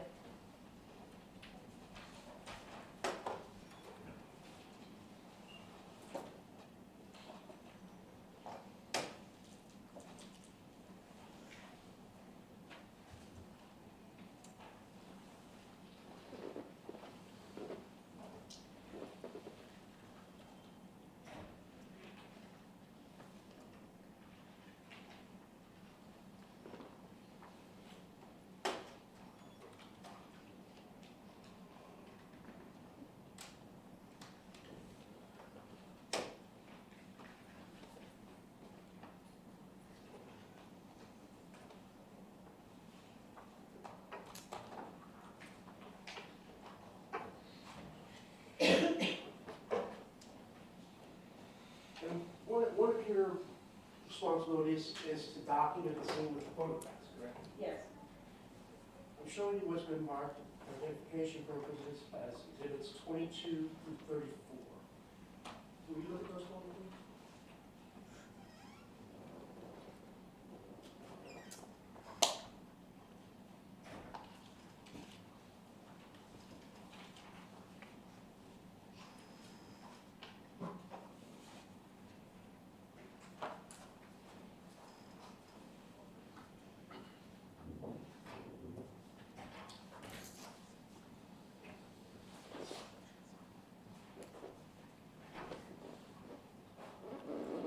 Can you identify these photos, 22 through 34? Those are the photographs I took that day.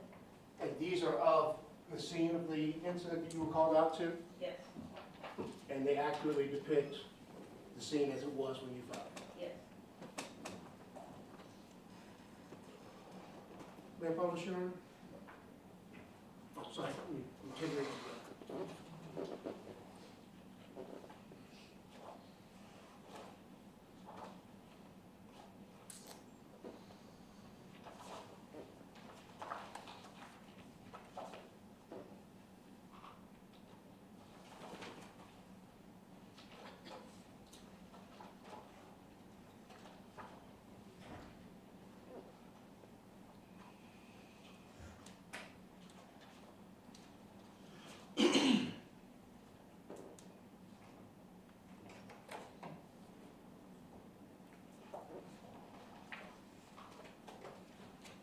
No objections, Your Honor. Excuse me, no objections, Your Honor. Well, they haven't been offered yet. Your Honor, we'd offer exhibit 22 through 34 for all purposes. Now, no objections, Your Honor. All right, 6 exhibits 22 through 34, crime scene photographs are admitted for all purposes. May I publish them, Your Honor? You may. Okay, this is State's Exhibit number 22. What do you see in this picture? That was the rear parking lot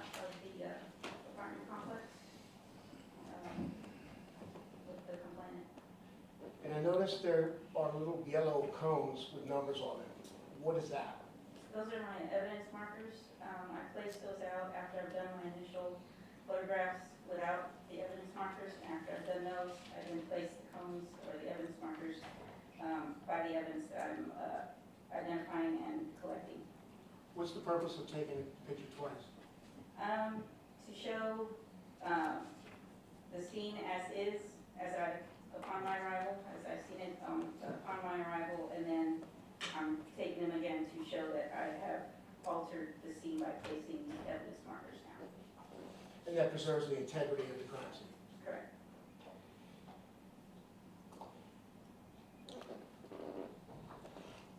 State's Exhibit number 24 is a closer view of the decedent. What markers, what numbers do you see there? I have evidence markers 2, 3, and 4. And up there at the top, it looks like it's probably gonna be 5, right? That should be a 5, yes.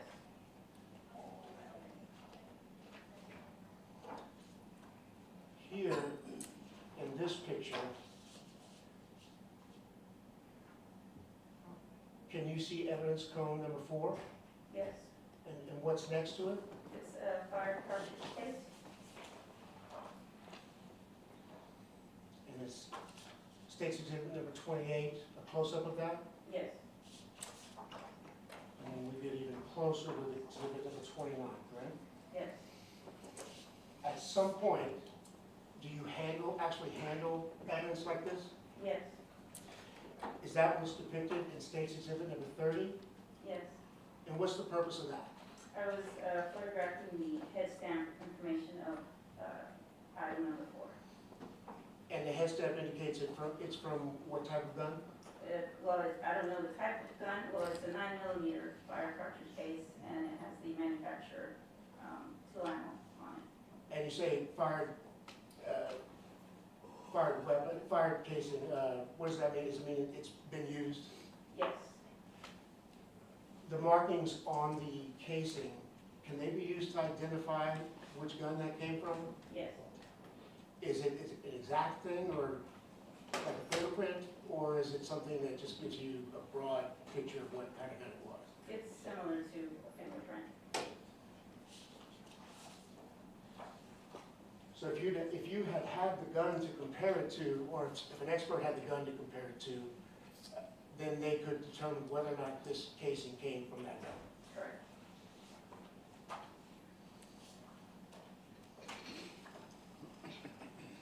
Okay, State's Exhibit number 22 is more of a distancing, and you can more clearly see what is marked as cone 5, correct?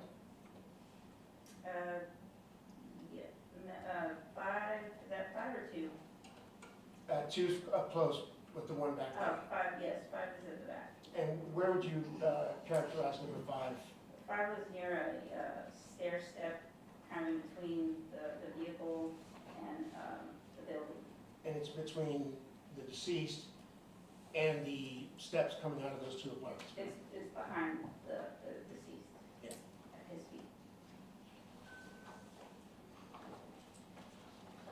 And here is a closer view of 5 in State's Exhibit number 23, right? Yes.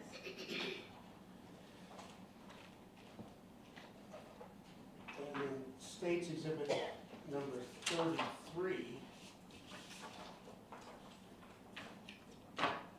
that's how you found the bullet? Yes. And again, in State's number 34, you picked up the bullet. What did you notice? I was photographing the head stamp and noticed that it was unfired cartridge. There's been some mention of finding numerous shell casings around this one. Did you find any casings at all, or any unfired cases, unfired bullets near the deceased body other than these 2? No. You did find some, though, somewhere. Yes. And how far away were they from the body? Yards, a couple of yards away, down the alleyway. Were they actually on the property of the apartments at all? It was like a grassy area, alleyway off to the far right side of the parking lot. I'm sorry?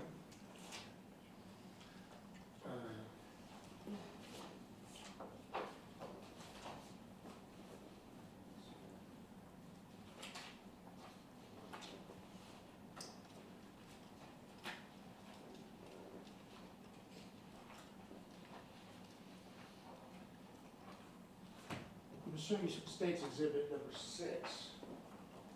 It was identified as an overhead Google shot of the apartment complex.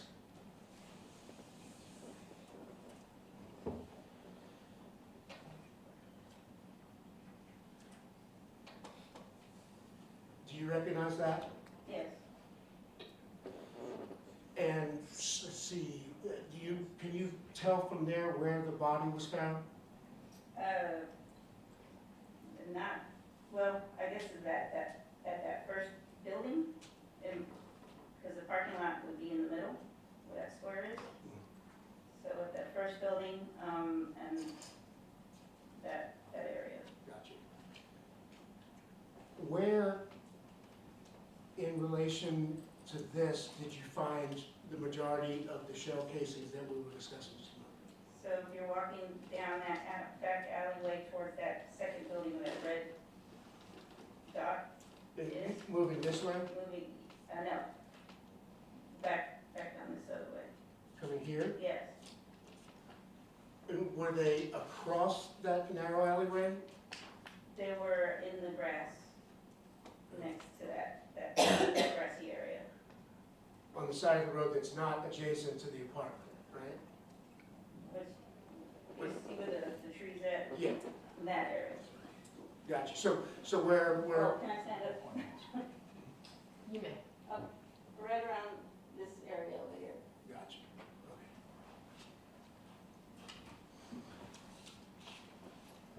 Okay. And was it determined that any of those casings had anything to do with this incident? I believe they weren't, they looked, from the photographs that I took and from what I remember, I observed that they were full of dirt and they appeared to have been there a little longer. The casing and the bullet that you found next to the body, were they full of dirt? No, Did it appear that they had been there for a while? no.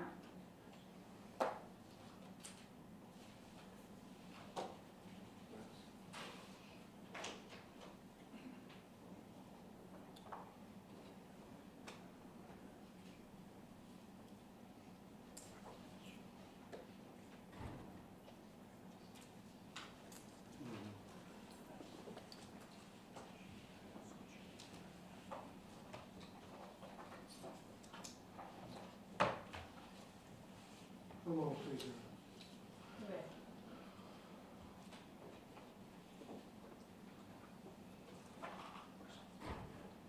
May I approach your, You may. are these the items that you brought? Yes.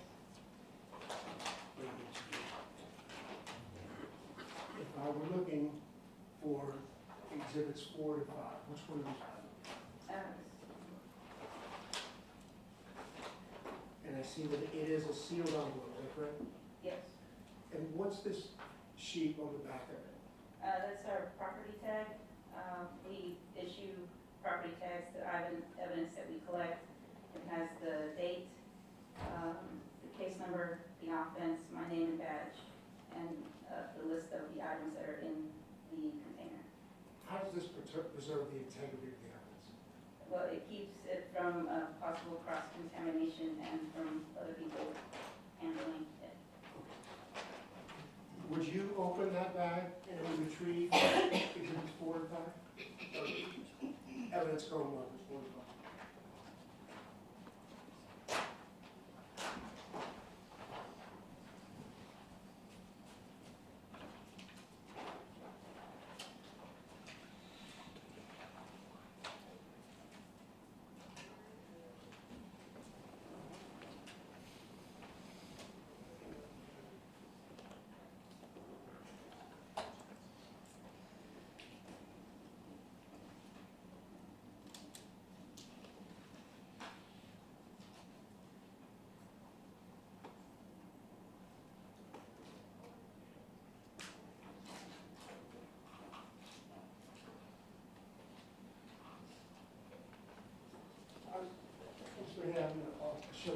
two items that you pulled from that bag. This is, and they're marked as States Exhibit 35 and 36.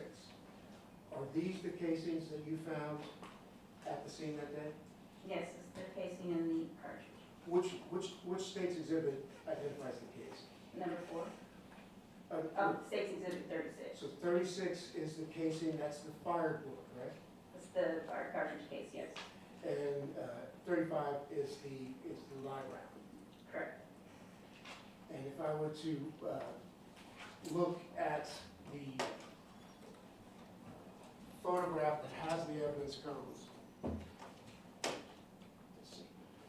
Is the evidence cone indicated on the bag itself?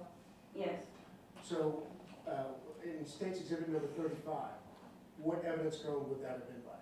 number 5, And 36? number 4.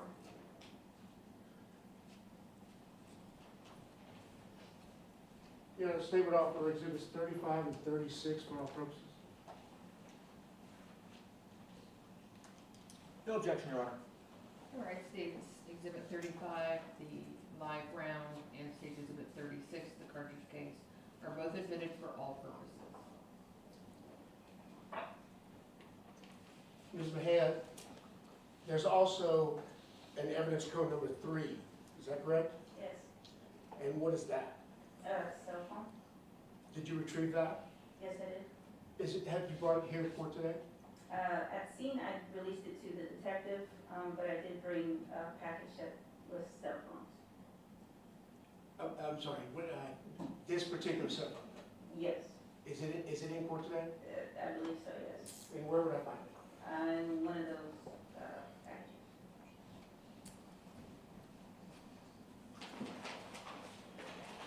It should stay on the tag.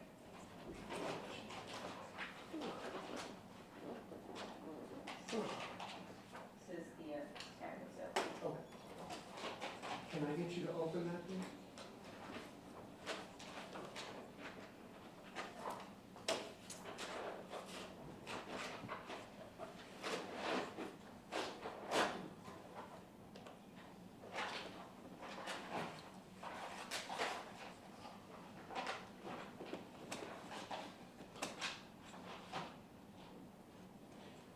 So I see 3 cell phones. Is there anything that indicates which one was by evidence code 3?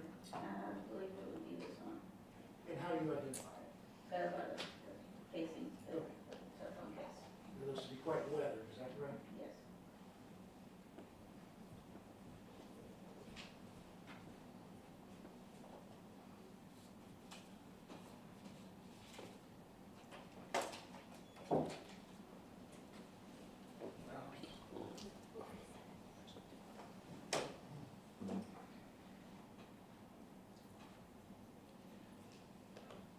After you retrieved this phone that was next to evidence code number 3,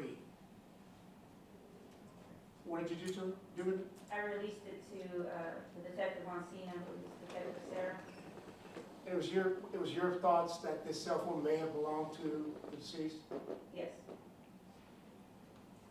Your Honor, the state would offer State's Exhibit number 37 for all purposes. No objection, Your Honor. All right, States Exhibit number 37, the weathered cell phone is admitted for all purposes.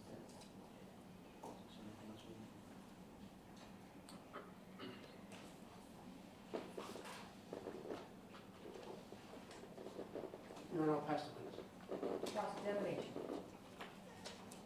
May we approach it? You may.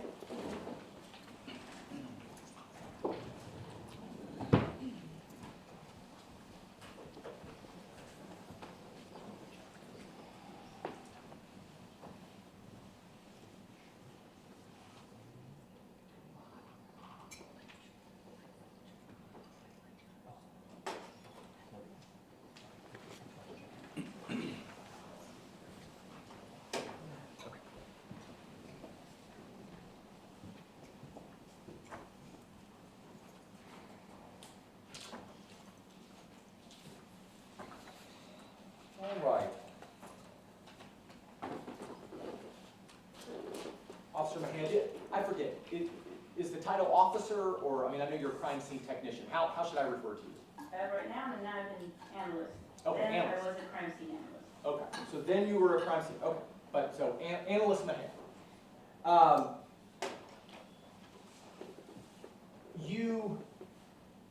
You weren't there when whatever happened, when the gun went off. No, sir. So you don't know what happened and what led up to that gun going off. No, sir. I want to talk to you briefly about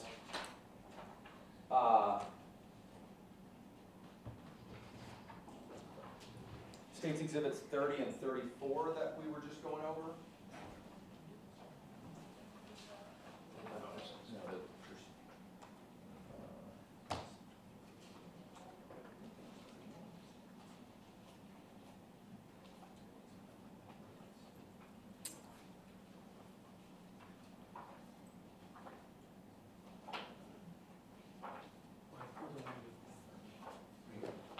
Thank you.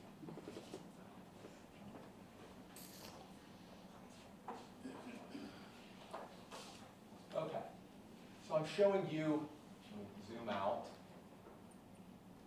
I'm showing you States Exhibit 30 that the state has already talked to you about. Do you remember that? Yes. And I'm going to zoom in here real close. So the stamp on the back of this spent shell gives us the manufacturer of that round of ammunition. Is that correct? Yes. The Luger. Luger is a manufacturer. The tool ammo would be the manufacturer. And it tells us 9mm. And for those of us who don't know much about guns, that is a measurement of the size of the ammunition. Correct. And then showing you, zoom back out, showing you States Exhibit 34. This is what was near Evidence Code 5. That is the unspent round or unfired bullet. Yes. That was found a little farther away towards the steps that lead to the front door of the apartment. Yes. And so zooming in, we notice the stamp is quite different from the stamp of the spent shell. Is that correct? Yes. Doesn't say Luger on it. No. And it's a fairly different color from the other round. Is that fair? Yes. More of a, I don't know, I'll call that a brassy gold versus kind of a duller color. Steel. Steel. Thank you. Yeah, colors are not my thing. Okay. Thank you. Now you said that you were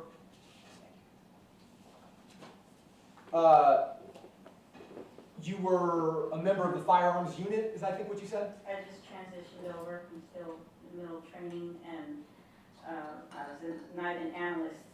I enter fire cartridge cases into the database. Okay. And so when a cartridge is fired, a gun makes markings on the cartridge, correct? Correct.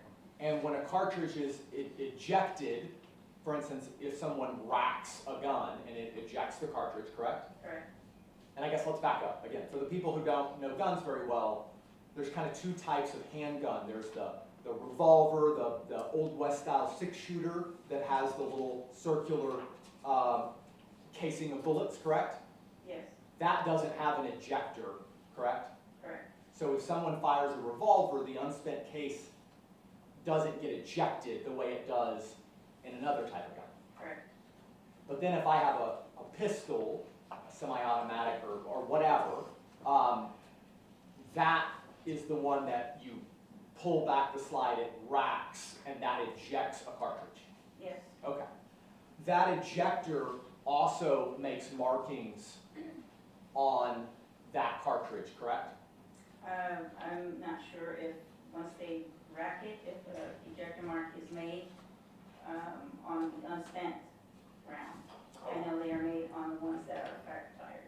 Okay. much. I'll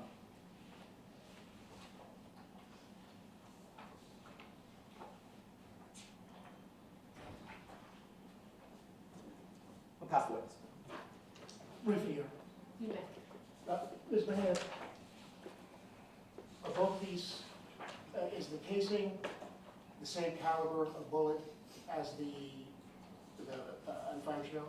From what I've experienced and what I've seen, it's the same, 9mm. As a firearms person, I mean, does it matter what brand? If a 9mm bullet is a 9mm bullet, From my months in Madden, I have seen one case have different manufacturers come in for that one case.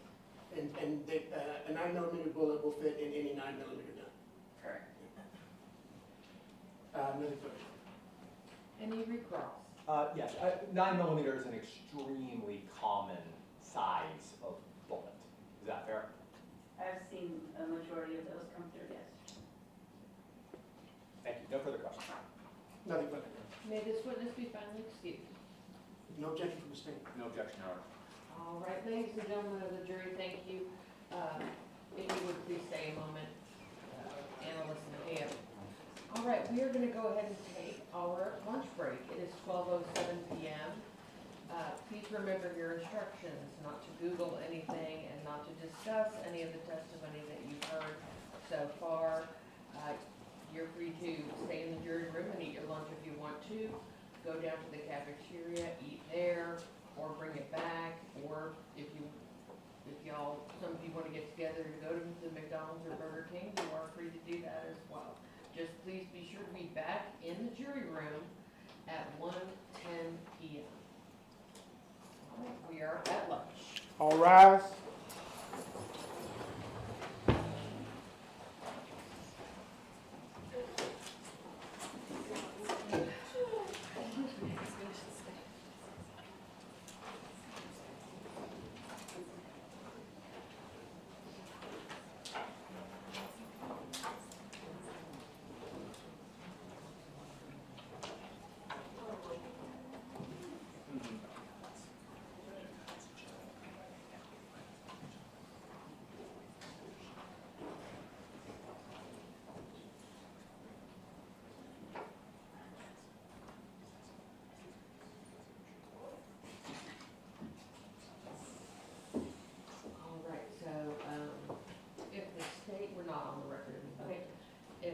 If y'all could get with Ms. Garza and Ms.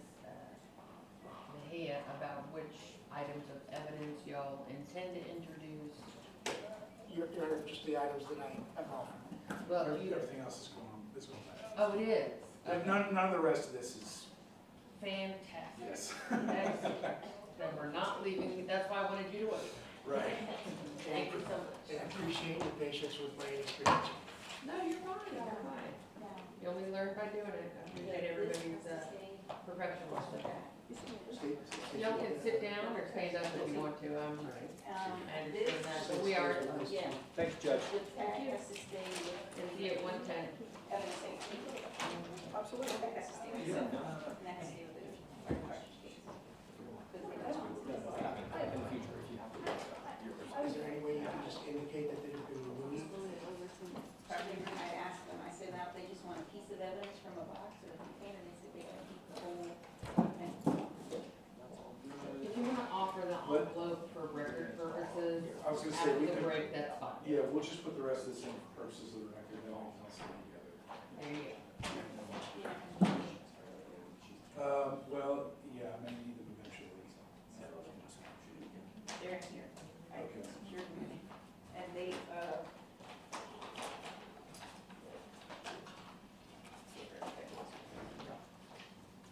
So, they're on their own tag, but I need for her, if she's gonna keep these, she's gonna sign this, and I take it back. This is like punishment stuff, so that's why. not good. Fine. You ever go out? Talk? I'm not bringing it back, we gotta read that detective. Oh. Okay, so the detective couldn't. Yeah, I'm not. I'll give it back to the prosecutor, and then whenever he needs it, he's tell the detective. We can do that. So I'll take Judge, you said 110 for the jury. Do you want us back at earlier than that or same? 110's fine. There's a better job for whoever wants to play grass with. Okay, show them. Now, but you don't need this nation drill. Okay. And then what do you need, since it's already organized, do you need? He has my email. Okay. I have the paper I gave you with there.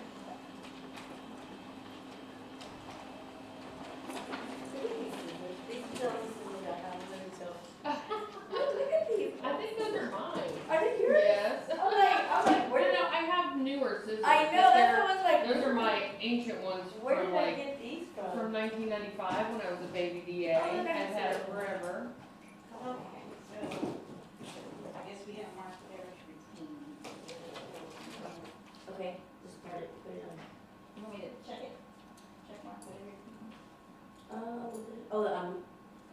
It's. Oh, I It's see. listed individually. I got you individually. I guess that at some point I'm gonna have to take a picture of this stuff anyways. Yes. I'm missing 21.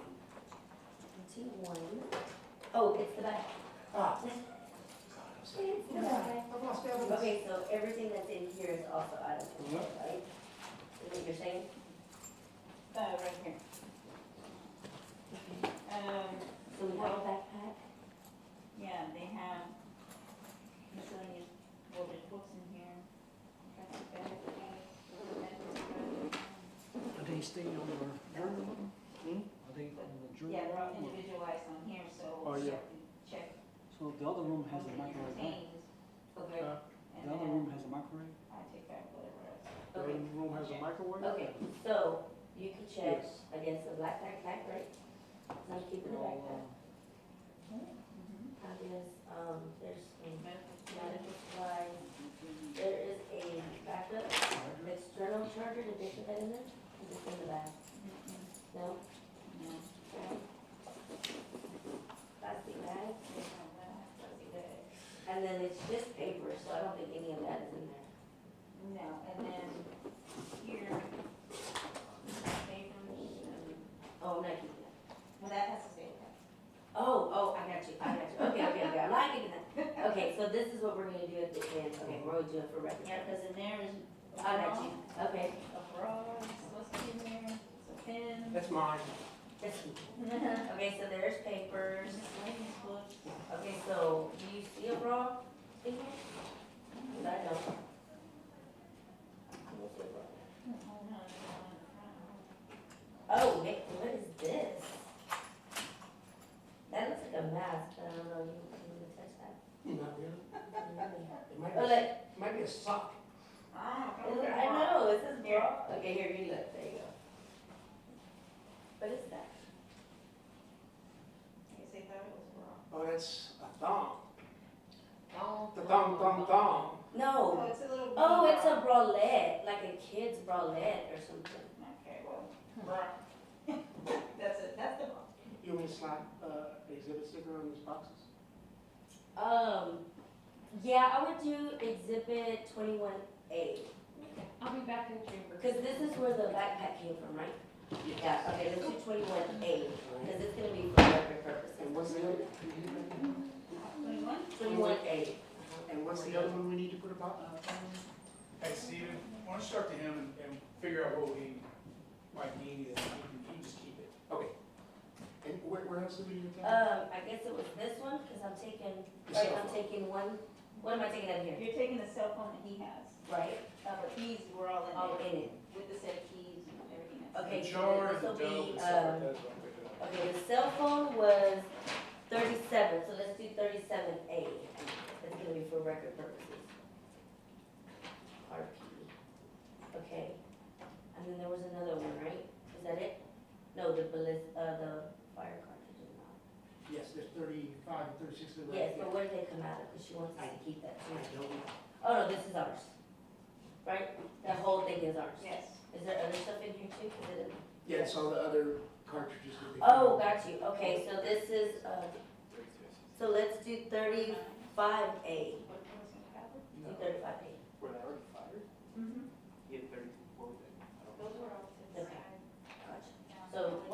that there, so we'll remember. No, that's, I know. Now we can. Look, I'm writing it down, I'm like, okay, that's when we get back. We'll give us Like like, two and No, we're good. If detective is gonna keep this, then I don't have to keep it, that's fine. I mean, it is what it is. Frank, what do we need? On that note, Yes.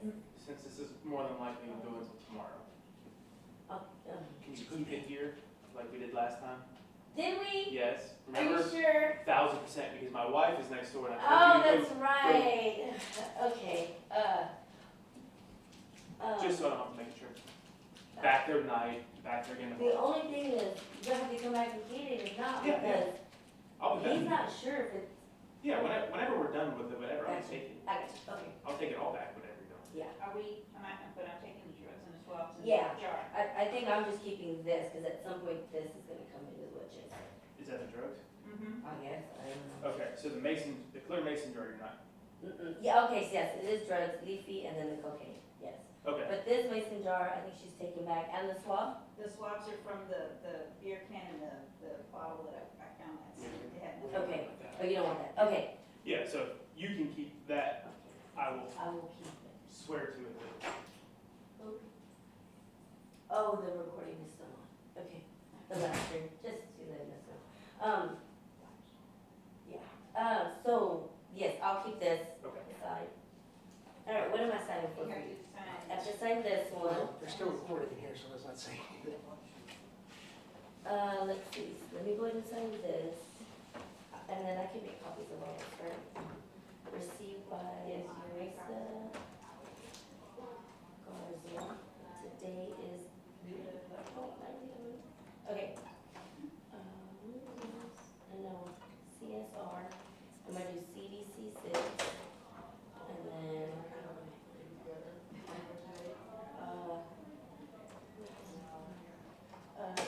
21473, no. Oh, yeah, it is. 3930, I was almost there. Yeah. Who the DA? I know. Okay, so this one, I'll keep this. Well, and then what kind? this- Criminal? Yeah, those are little back to you. So he's the lead attorney. I'm not in law. You need an attorney? This is, you would sign, For a case, here, one of my employees consulted me. and then they can copy. Okay, Those are the things that. Okay. What happened was, Are you coming back? Cause I think I have something for you. Miss Mejia, I do. Oh, this was the email I sent. Go to the coordinator. What did you say? I sent the email. Right here? You ignored me. But you're here already. Right, I'm going to take that back now. Why not? I think it was I have to refresh my memory on it too, but I think it was I think it would have been a not guilty. Yeah, it would have been, I mean, that's the only reason I would ask you to come back, I think. Okay. Maybe not. It was the one, I'll have to ask, I'll figure it out. In this seconds, before you leave. Okay. Okay, so this is mine, and then, I'm gonna make copies for you and me, and then this one is, all right, I'm keeping cell phones, backpack, no swabs, iPhones. Where are the set of keys? Those were in with the phones. They're in here? Yes. It says right here.